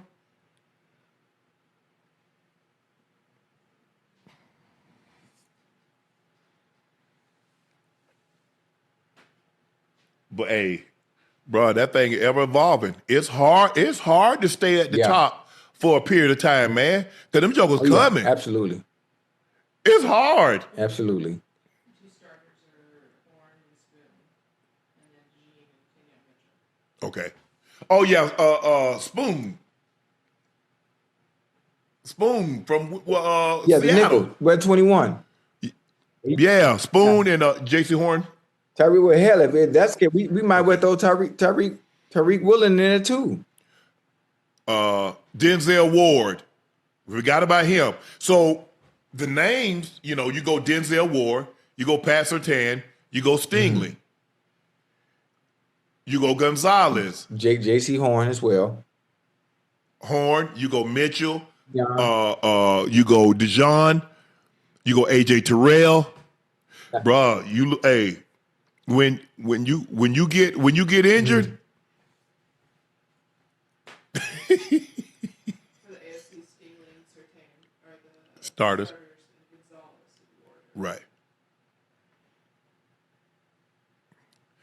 Jadeveon Clowney has had a solid first season in Dallas, and now the Cowboys are hoping to bring the veteran defensive end back in free agency. Stephen Jones said team absolutely wants to resign Jadeveon in free agency. He's played at a very high level. We'll be talking to his guy right away. Hopefully, willingness to want to be here and wanting him to be here. Hopefully, we can figure something out. Clowney signed a 1-year deal for $3.5 million with the Cowboys in September after going unsigned this offseason, playing the first 4 games, the team in week 4, his first game in week 4. In 12 games, the former number 1 overall pick has logged 35 tackles, 5.5 sacks, and 3 passes defended. Yeah. He gonna come back and say, hey, give me, hey, look, I led the team in sacks, put some incentives in there. Give me four, give me $5 million. Let me, if I lead the team in sacks, if I get 10 sacks, let me get a million, something like that, Ocho. Because you're in Dallas, there ain't no state taxes, so you keep it, you keep it a large chunk of your money. Yeah, give me. You keep it about $630,000 off every million. I don't mean to count the man pockets, but I'm just saying. Give me about let me get an opportunity to get about 6 or 7 million in incentives. Yeah, give me that. Give me that. I could work with that.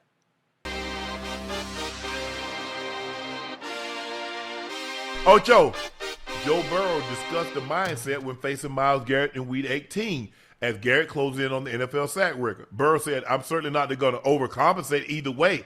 I'm not going to go out of my way to not let him get the record, and I'm not going to go out of my way to let him get the record. Either way, I'm going to play football. Yeah. There's going to be a situation, the best of the bad outcomes of that play, and maybe I take one. There's going to be other situations that I'm about to get sacked, and I need to throw it away in that situation. I love his mindset. I like it too, huh? I like it too, but obviously the person that need to be asking that question to is the offensive line. That's who should have been asked to. Obviously, reporters don't want to go there. They probably don't want to ask that to them. But listen, I was very hesitant in saying I don't want Myles Garrett to get the sack record, against the Bengals. But the fact that I'm going to be at the game and I asked him for the jersey that he gets a sack record with, I'm going to allow him to get 1 sack. I'm going to allow him to get 1 sack. But now I'll be in the building, Joe, to be able to collect that jersey I asked for. So, you know what? Congratulations. You do realize Hall of Fame is going to be on the hand too, also, right? I tell you, I can tell you what. There's one thing. Listen, Myles Garrett could do 2 things. He can get the sack record on Sunday, and he can give that jersey to the Hall of Fame after he already promised me, or he can get that sack record and hand the jersey over to me like I asked, like he promised me first. So 2 things can happen. You can hand it to me and go ahead and live your life after making history, or you can get your ass whooped. I think he's gonna take the second one. I think he's gonna I would hate, hey Joe and Unc, I would hate to have to beat the fuck up out of Myles Garrett for choosing to give that damn jersey after I already asked for it. I would hate to have to do that. That's my point. Ocho, that's going down in history, man. That man get that sack record. You think you finna get that jersey?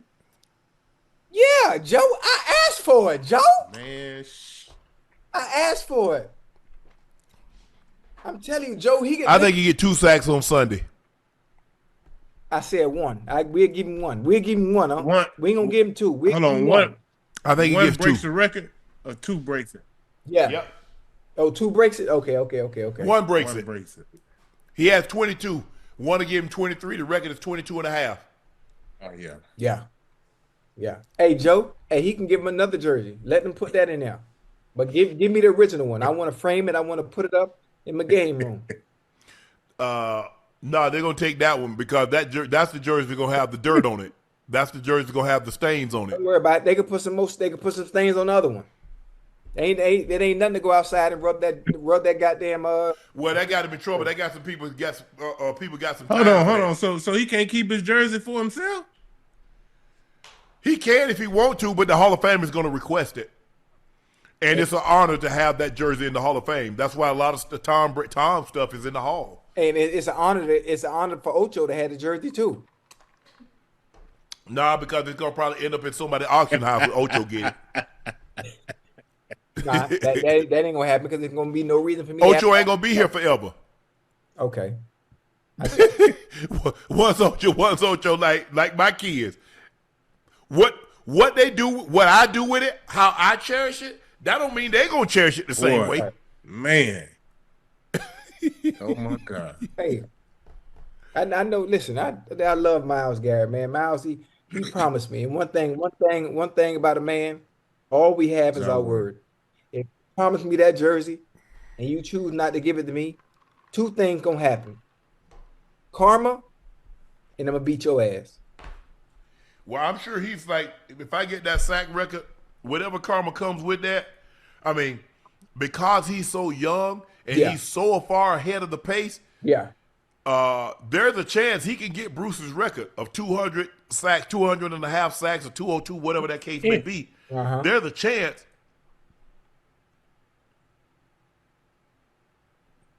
Myles Garrett, I mean, he got how many sacks has Myles got?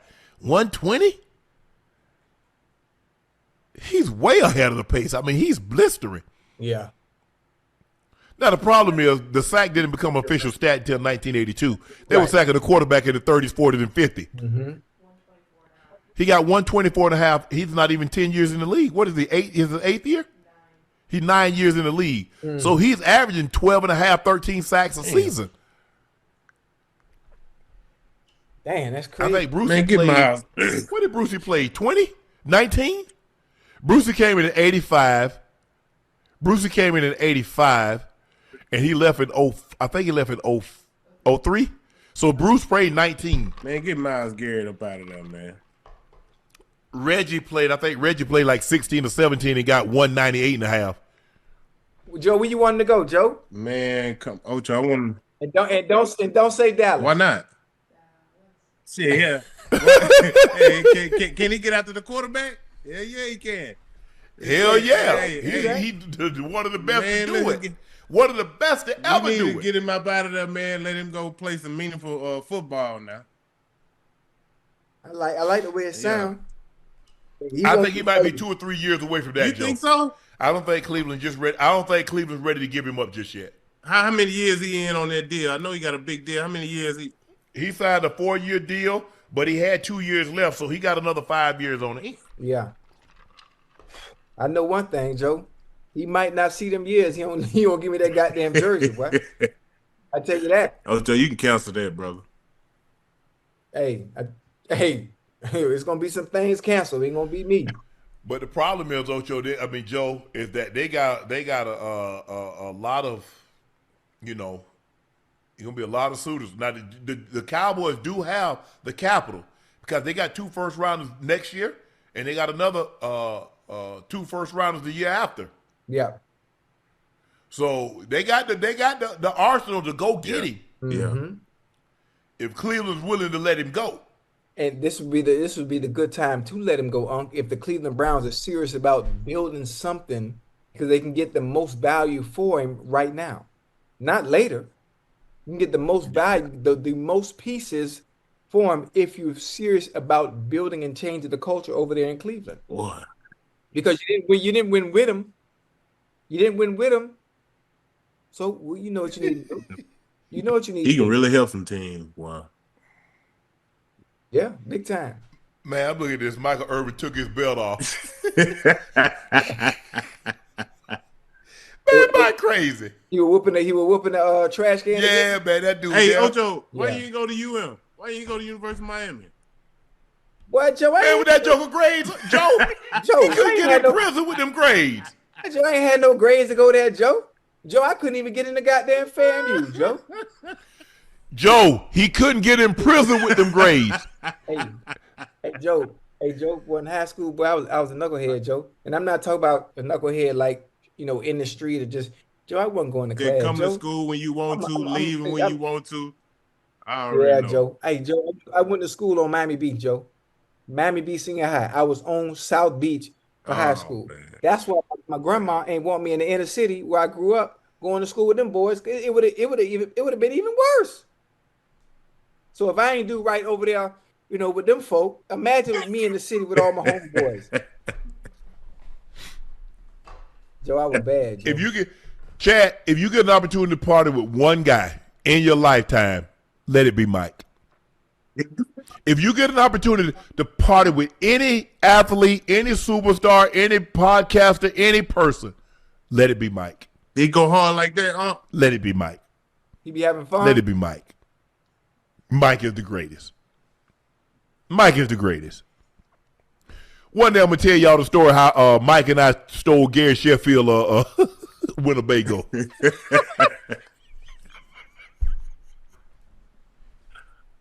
I started bringing that up during the interview, Ocho. Right. But Mike and I stole Gary Sheffield Winnebago at the Super Bowl in Atlanta back in '99. I'm gonna leave it at that.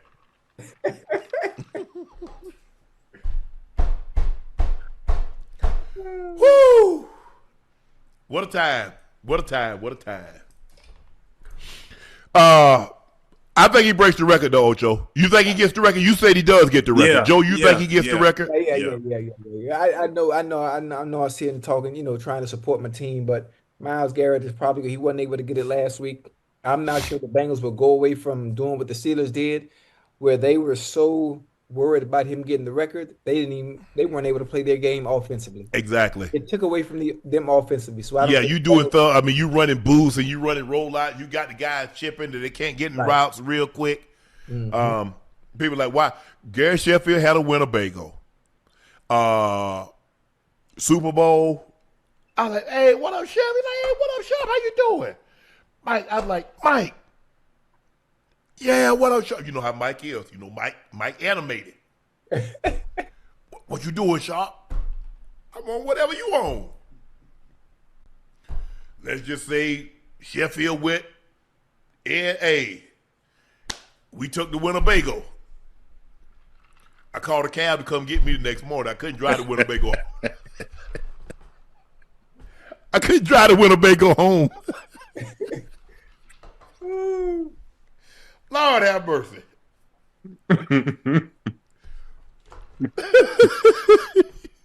Boy, Mike go hard in the paint, boy. Hey, that was a great time. A great time was had, chat. Great time was had. Y'all know that.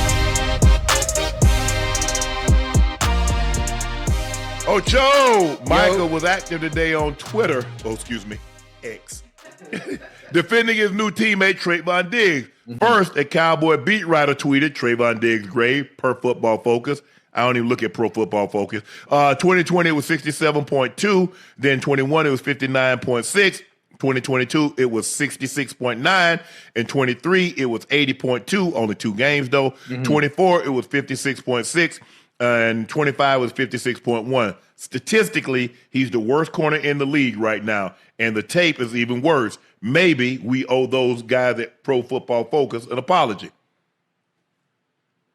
Ocho? Yes, sir. Then Micah responded, I feel like, what the point there trying to publicly disrespect someone? He's not representing the star anymore. Just give the man a farewell, wish him the best. I don't know why everything has to be negative every time the breakup happens. He's better. He's in a better situation right now. Trust me, bro, gonna be great again. Then he added, y'all want me to feel bad? Jerry Jones slandered my name to the Cowboys media and national media for months. So do I think I can react to comments if I want to? Respectfully. Ocho? Yeah, man. What you thinking? I mean, listen, Micah, at some point, he's tired of it. Obviously, when things don't work out, why is it always the media?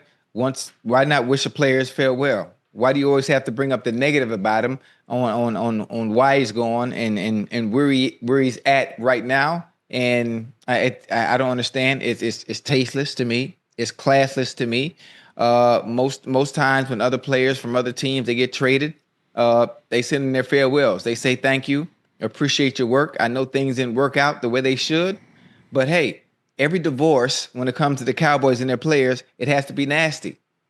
It doesn't have to be. You expect it from fans sometimes. Fans, yes.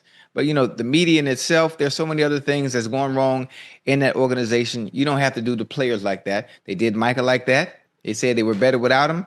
Then they put up these numbers. They found numbers in a way to justify him not being there, why it was okay and why they were in a better position. And now with Trayvon Diggs, they did the same thing. Well, normally reporters don't do no farewell. They might call you if they have your number. That might be something privately. I appreciate you. You talking to me. You was always respectful and professional with me when I was here and you were here. So I really, really appreciate that. I got a lot of that when I left Denver the first time. Even when I left Baltimore, I had a lot of guys reach out, and we stayed in contact for years. They would call and ask me certain and things I could help them on. I would be more than happy to help. Right. But normally, publicly, reporters can't wish you the best. That's not what their job. That's not what their job is, Ocho. Right. Okay.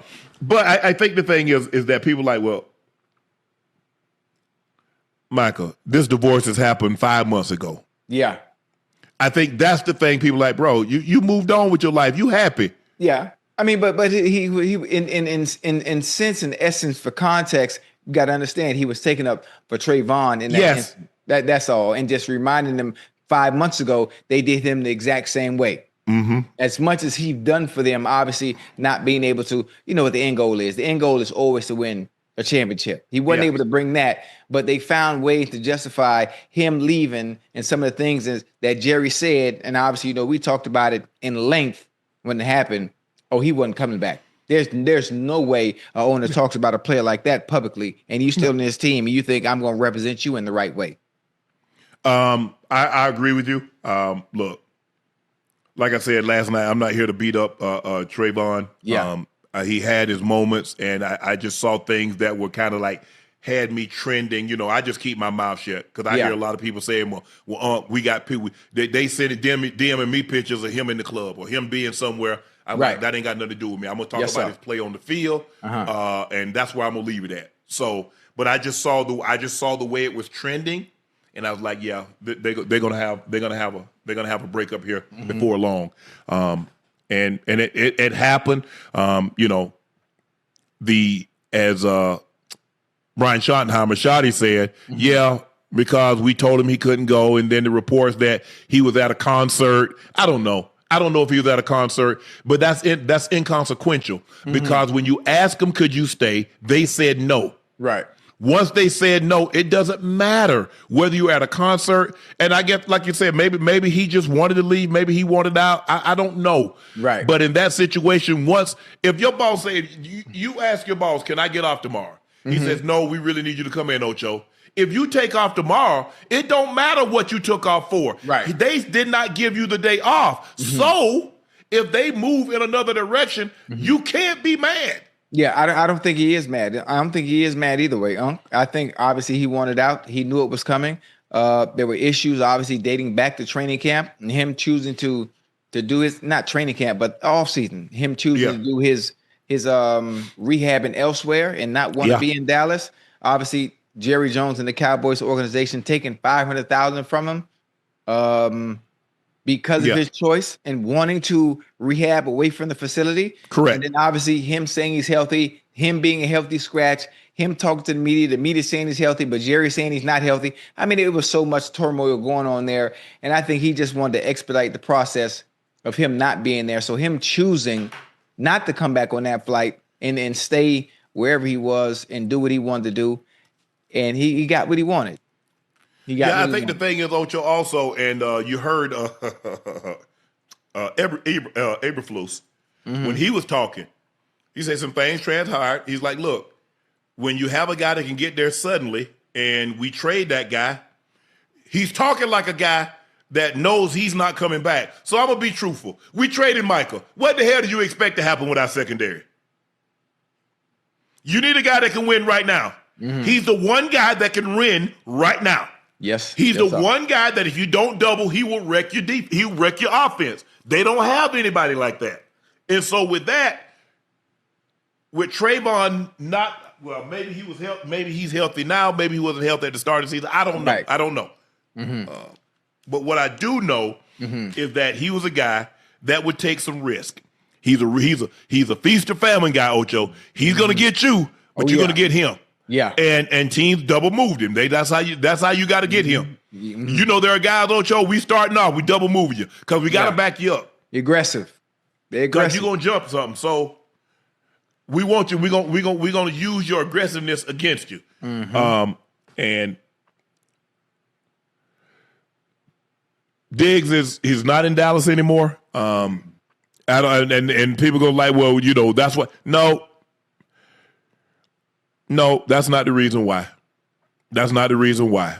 I'm not gonna let y'all put all this on Diggs. Has Diggs played his best football the last couple of years? No. But there have been a lot of guys that hadn't played their best football. Y'all think DeRon Bland played his best football? Oh no. Y'all paid him?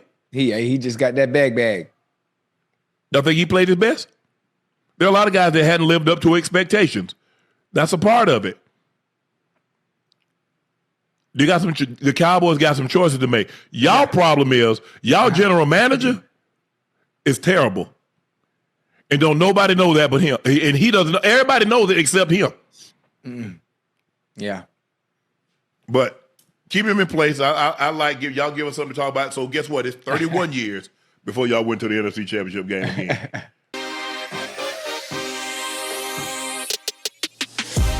Joe Burrow and Jamar Chase both came out and spoke today about the Bengals' disappointing season and what needs to change to get this team back to the Super Bowl. Burrow said, we don't want to be in the spot where we are right now, so something's got to change. Whether it's players, we're continuing to improve and get better and play championship caliber football, or bringing in guys or whatever there may be. Obviously, something has to change. Chase, I think some of the things are pretty obvious, what we need to change. At the end of the day, I can't really say or put emphasis on what needs to be changed because it's not my role, but it's pretty obvious. Defense and what some of the issues are need to be changed. I love Chase. Chase said, it ain't my role. They play me to catch passes, score touchdowns. That's what I'm going to do. But y'all know what it is. Yeah, hey, listen, we know what the elephant in the room is. I mean, Chase and Jamar, Joe Burrow and Jamar Chase don't need to say it. I'm not sure why the media's even asking them questions. They know what the problem is. We know what the problem is. Those that aren't Bengal fans know what the problem is. We know what issues need to be addressed in the offseason, in the draft. And I'm hoping that we continue based on some of the things that Joe Burrow has said. He's put everybody on alert. And we need to do what's necessary to continue to keep our team in an advantageous position to compete for Lombardi every single year. Continue to put pieces not around me offensively, because you've done everything you can for us offensively. Well, you can improve offensive line. I won't be mad if you improve the offensive line. Okay, you can do that. You could maybe add another piece somewhere in the guard area. Maybe I would like a nice centerpiece. Well, at the center position, which is most of the time is the weak link on most teams, but defensively, We know we need to attack. We need to attack in the offseason and in the draft defensively. I personally, chat, I want us to go get Jeffrey Simmons. I'm gonna talk to Jeffrey Simmons at the Pro Bowl. You and a lot of other people. Yeah, I want to go get Jeffrey Simmons. Huh? Let's solidify somebody up there on that front end. You know. And I'm not sure what's gonna happen. I'm sure Trey Hendrickson is gone, Unc? Yeah, oh yeah, he gone. Okay, Trey Hendrickson is gone. I'm not sure if we can get another premier defensive end, you know. But I know we're gonna get Jeffrey Simmons. I told Jeffrey, we've had multiple conversations, and I don't want it to come to a rift. So I need to make sure that happens. You know, I'm doing my due diligence for the organization as well on the outside. Ocho, yeah, I'm gonna give you some key figures from 1933. The average home price cost between $3,900 and $5,700. The average income was around $1,300 to $1,700. A new car cost roughly $600 to $800. Ooh. And gasoline was 10 to 18 cents a gallon. Hey, Unc, what would you do for us to be back in those times with them kind of prices? Man, I don't want to be back to my brother. That was the Great Depression. People were jumping out of the window killing you. Hold on. No, I don't want to be back there. I'm good right here, right now. Okay, I understand it. I'm just saying with the price point, where Ocho, blacks weren't making money like that. Do you understand? If the average blacks they didn't include us in the average. I understand what you're saying, but hey, Unc, you know everybody complaining about the goddamn prices today. You hear that? You were a sharecropper. Do you understand what you was doing? You was making pennies. Hey, if the average income was $1,200 to $1,700, there probably wasn't 1,000 black people in the country making that kind of money. Yeah. Hey, hell no, I don't want to go back there. Well, you know what I'd have been doing back then? Huh? You know what I'd have been doing back then? Hustling like a lot of other black people was doing. Yeah, exactly. Well, I would have been the best bootlegger there is. You hear me? Yeah. I would have had the best rum. Like what's the two brothers from Sinners? Oh, I know you're talking about. Yeah. I forgot the twins' name in Sinners, boy. Hey, I'd have been boy. Look, hey, I grew up in the late 60s, early 70s, and I know how hard we had it. I know how my grandmother said they doing, 5, 10 loads of laundry for a quarter a day. Man, please. A quarter? Yes. What do you think black people ate all those scraps? You wasn't getting steak. You wasn't eating hamburger. Absolutely, you had to eat oxtail. You had to eat neck bone. That's where pig feet, chitlins, pigtails. That's where that came from. Yeah. I don't know what people thought you getting ribs, beef ribs. Nah. Hell no. Nah. Hell to the no. Hell. Now I'm gonna let you add that one, Ocho. You go back there and let me know what it's like. I don't listen, I'm talking about the price. I ain't talking about what you had to deal with. I'm just talking about the numbers. That's it. What the hell? How you gonna get?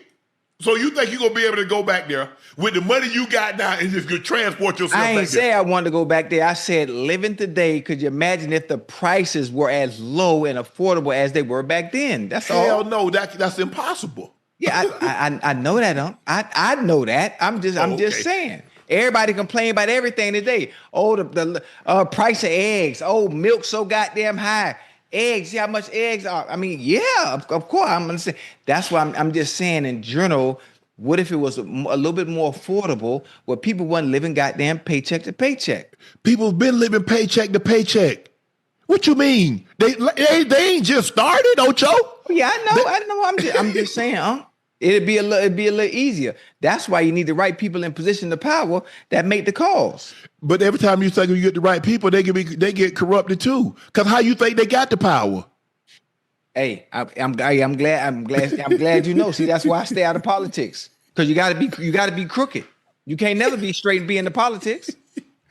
Man, like I said, look, I remember when I was a kid, minimum wage was $3.37 an hour. I was a kid 40 years ago, 50 years ago. God damn. So now, yeah. But now, Ocho, guess what? It's $7.25. That's so it. You talk about 50 years ago, it's only gone up it's doubled. What kind of bull job is that? Now, you look at CEOs, COOs, and you look at everybody else's income, it's going up exponentially. So, and that's why people say they live in paycheck to paycheck, because the people that was here, money has gone here. People that was here, money hadn't gone nowhere. Hey, it's a dirty game. And prices, home, you ain't buying no home now for no $5,900. Nah. I mean, pretty soon the average house of a home gonna damn near cost you $1 million. Who the hell gonna be able to afford the American dream? Pretty soon they're gonna tell you to stop dreaming. Don't dream no more, because that issue ain't coming true. You know. Hey. Yes. You know what? When I'm gonna have my sister to send my thing, because I remember I got when I was working, I got a W-2 form from 1977. Damn, you still got it? Yeah. But you keep every goddamn thing, man. How many 9-year-olds got a W-2 form? I was working. I've been working all my life. That's all that's been people like. I got a better one for you. How many 2-year-olds had cable and a washing machine and dryer in their name? We didn't even have cable. You couldn't get cable in the country back then. Matter of fact, hey, look, I had bad credit before I could walk. How about that? Shit. Oh, they got you. They got you. Yeah. I mean, the old American dream. Huh? The question is, who's dreaming it? And which America is it? That's a good one. Hey, come on now. It ain't got to be Sunday for you to preach. Man, please. Man, please. But I remember my grandfather left my grandma in debt like $2,500. Well, I remember my grandma told my sister, this the last payment, ain't it, Libby? She's like, yes, ma'am. Mm-hmm. Man, it took us it took my grandma 10 years, 15 years to pay off $2,500. Woo! You got to realize my grandma wasn't making about $197 every 2 weeks. Yeah. How the hell you going to feed me, Spanky, Libby? At the time, Marinelle, Gladys lived at the house for probably about a year. That she left and went to Chicago with my mom. Shermadine and Jane. How the hell you going to feed that? $5 here, $10 there. That's why when we worked in the summer, or we got little side jobs picking up pecans, clipping onions. Right. That's why we chipped in, because we saw how hard it was for Granny to try to run out of gas. We used to have those big propane tanks. They don't have them anymore, but we used to have a big 200-gallon propane tank. Yes, sir. You run out of gas, Ocho. Well, Granny ain't got no money. Got no pay. Me and my brother have to go down there, chop down a tree, cut it up, pull the heater from the fireplace, put it down, boom. You don't know how many times me and my brother done put sweet potatoes in the hot ashes, let them cook. Because we ain't got no gas stove, don't work, Ocho. Damn. Man, please. People can't tell me nothing about no hard time. I ain't telling you what somebody told me, what somebody was talking about. I'm talking about the 70s and the 80s. I lived it. Yeah. People talk about, I lived it. So when people talk about hard times, man, please.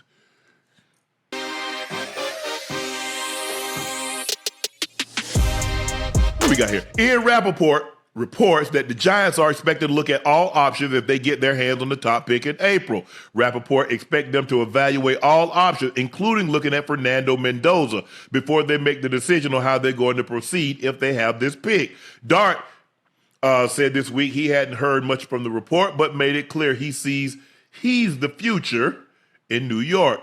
I'm going to continue to play my ball. I know I'm going to be here for a very long time. I'm excited to start winning more games and turn this place around, do my job. We have a bright future, and I'm standing on the sideline watching Abdul ball, watching D.A. ball. Scat was here today. When you think about this rookie class, we have a really bright future, and we're going to do a really big pivot and turn this thing around. Ocho? Yes, sir. For me, it wouldn't make a whole lot of sense. It wouldn't make any sense. It wouldn't make any sense. That goddamn all. But go ahead, Ocho. What you thinking? I mean, it wouldn't make any sense at all. You got something special in Jackson Dart. Now we could pull the reins back on him a little bit and get him to be a little bit more cautious in the way he plays the quarterback position. he gonna be all right. But he brings something that listen. I like Mendoza. I like him, but he's not Jackson Dart. He's not going to breed that kind of excitement and put butts in the seat like Jackson Dart and goddamn Scatterbo can do. Nope. He's not.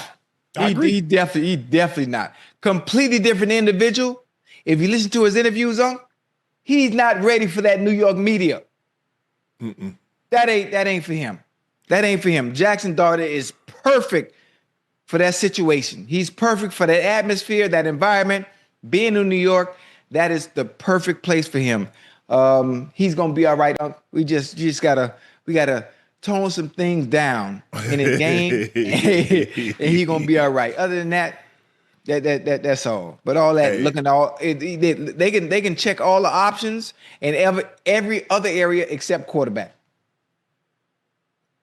Ocho, the Buffalo Bills are asking fans to help shovel snow at Highmark Stadium before this weekend's game. Anyone 18 years of older get $20 per hour with food and hot beverage provided. Ocho, I'd have been there. Wait, how much? $20 an hour. Ooh. Hey, what time the stadium open? I'm gonna get that. Oh, and food. Listen, I don't need no food. Give me a hot dog. Give me a hot dog and some hot cocoa. I got you. 20 hours, I'll be there all day. Ocho, you do realize glizzies are food, right? My bad. That's a snack. They probably play. They say they play you in glizzies. That's fine. Oh no, I'm gonna get my $20 an hour. Don't do that. I'm gonna get my $20 an hour, and I want to make sure I spend it. I want to be there all day too. Cause I'm you want to go to the game? No. Hey, Young, you want to go out there? Who? Go where? And go shovel. No. Okay. Hey, that'd have been some great content now. No, it ain't gonna be you great out there content. shoveling snow? $20 an hour? Ocho, I done. See, I don't know if you really done manual labor, but when you done manual labor for over a decade, you good on it. You cool on it. I did construction work, in the off-season in college. I did landscaping, did all that. Yeah. Pour concrete, laid asphalt. Yep. Did Hey, you talking about landscaping, I was cutting grass at 8 years old. That was part of my chores on Saturday. Yes. I had a laurmower. I'm glad they let you get to be 8 before you started doing it. That's damn.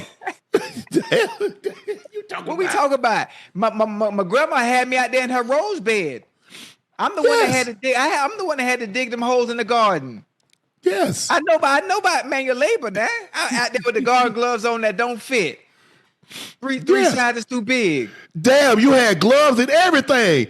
Damn, you're a real worker. Yeah. Man, hey, I still got calluses on my hand from laying bricks. What we talking about? Look at this. Boy, when you using that hammer or that shovel and you ain't got no gloves that first day, your hands hurt so bad. Like, Lord, I sure hope I ain't got to go in the morning. All right, I'll see you boys tomorrow. Damn. Yeah. I sure want to tell Granny I don't want to go back. Son going out there. That's a good piece of job. What you mean it's a good piece of job?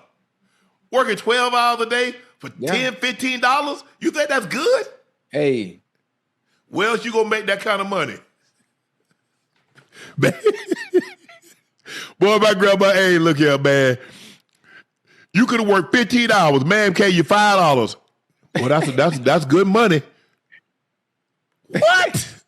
I mean, Granny, you do. I understand, Granny. You worked, and it was a quarter for all these loads of laundry that you and Grandma Lou and Annie Mae had to do. But Granny, that was 50 years, 40 years ago. That's 50 years ago. Right.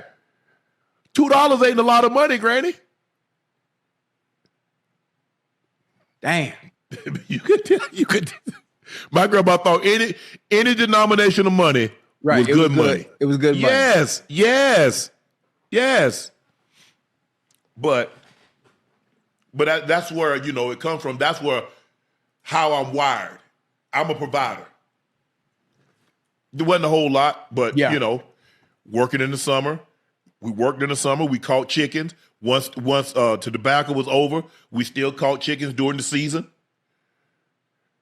Pecans. Well, pecans was like in the winter, picking up pecans. We did that. Then when spring come around, it was time to clip onions. Those Vidalia onions that y'all be eating, yeah, that's what Unc was in the field. You got 50 cents. You got 50 cents a hamper. I make me a quick. Ocho, I make me a quick. Yeah, $10, $15. Ooh, and you know what you could do with $15 back then? I know what I could do. Man, hold on. When I was a kid, Buy some Lee jeans. Hey, you know what you could do with $15 back when I was a kid?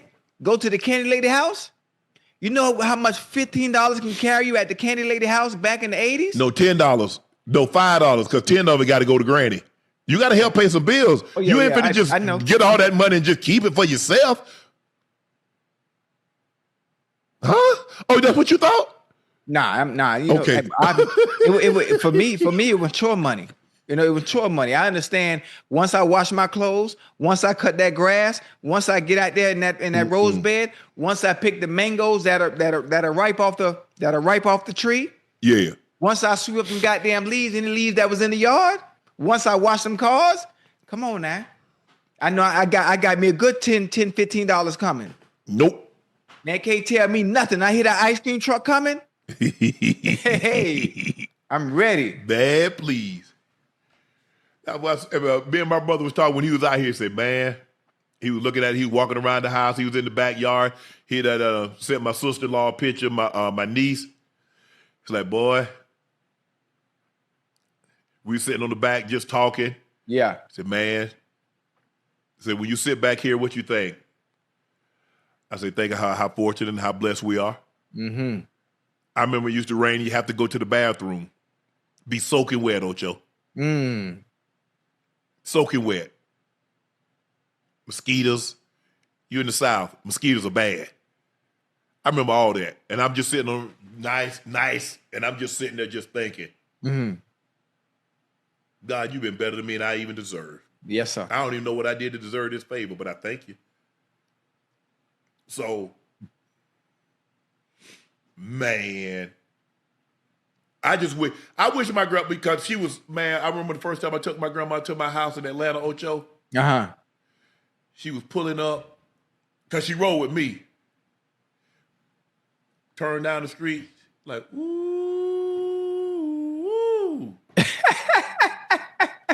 She's like, boy, you living here? I said, yes, ma'am. So I turn in there, pull up the driveway, hit the button, the garage go up. Yeah. She walk in there. My sister come up. She's like, Libby, this too much house. I never thought I'd believe it. I never thought I'd see this day. She bragged about that. Everybody, all my uncles, all my aunts, people that she went to church with. You ought to see that boy house. Mm-hmm. If she saw this one, Lord have mercy. You know what that remind me of too, Unc, while you sitting there explaining it? Remember the American Gangster? Yeah. When Denzel called. You with mom when she came up. Yes. And mama saw the house. Yes. Remind me of that.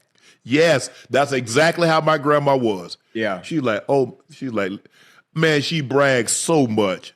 Woo. Libby, that boy guy, I sure hate to have to clean this. I said, Granny, I don't clean it. That's why I pay somebody to clean it. Hell to the dog. I don't do nothing. But it was, she was just so proud. And man, that's why I'm so appreciative of everything, Ocho. Yeah. I know how hard I work to get in the position that I'm in. I don't take anything. I've never shied away from hard work. Mm-hmm. That's what I know. Yeah. It's like, what you gonna do? I don't know what I would do. I don't know if I could just sit still and not do nothing. Oh, well, you like me.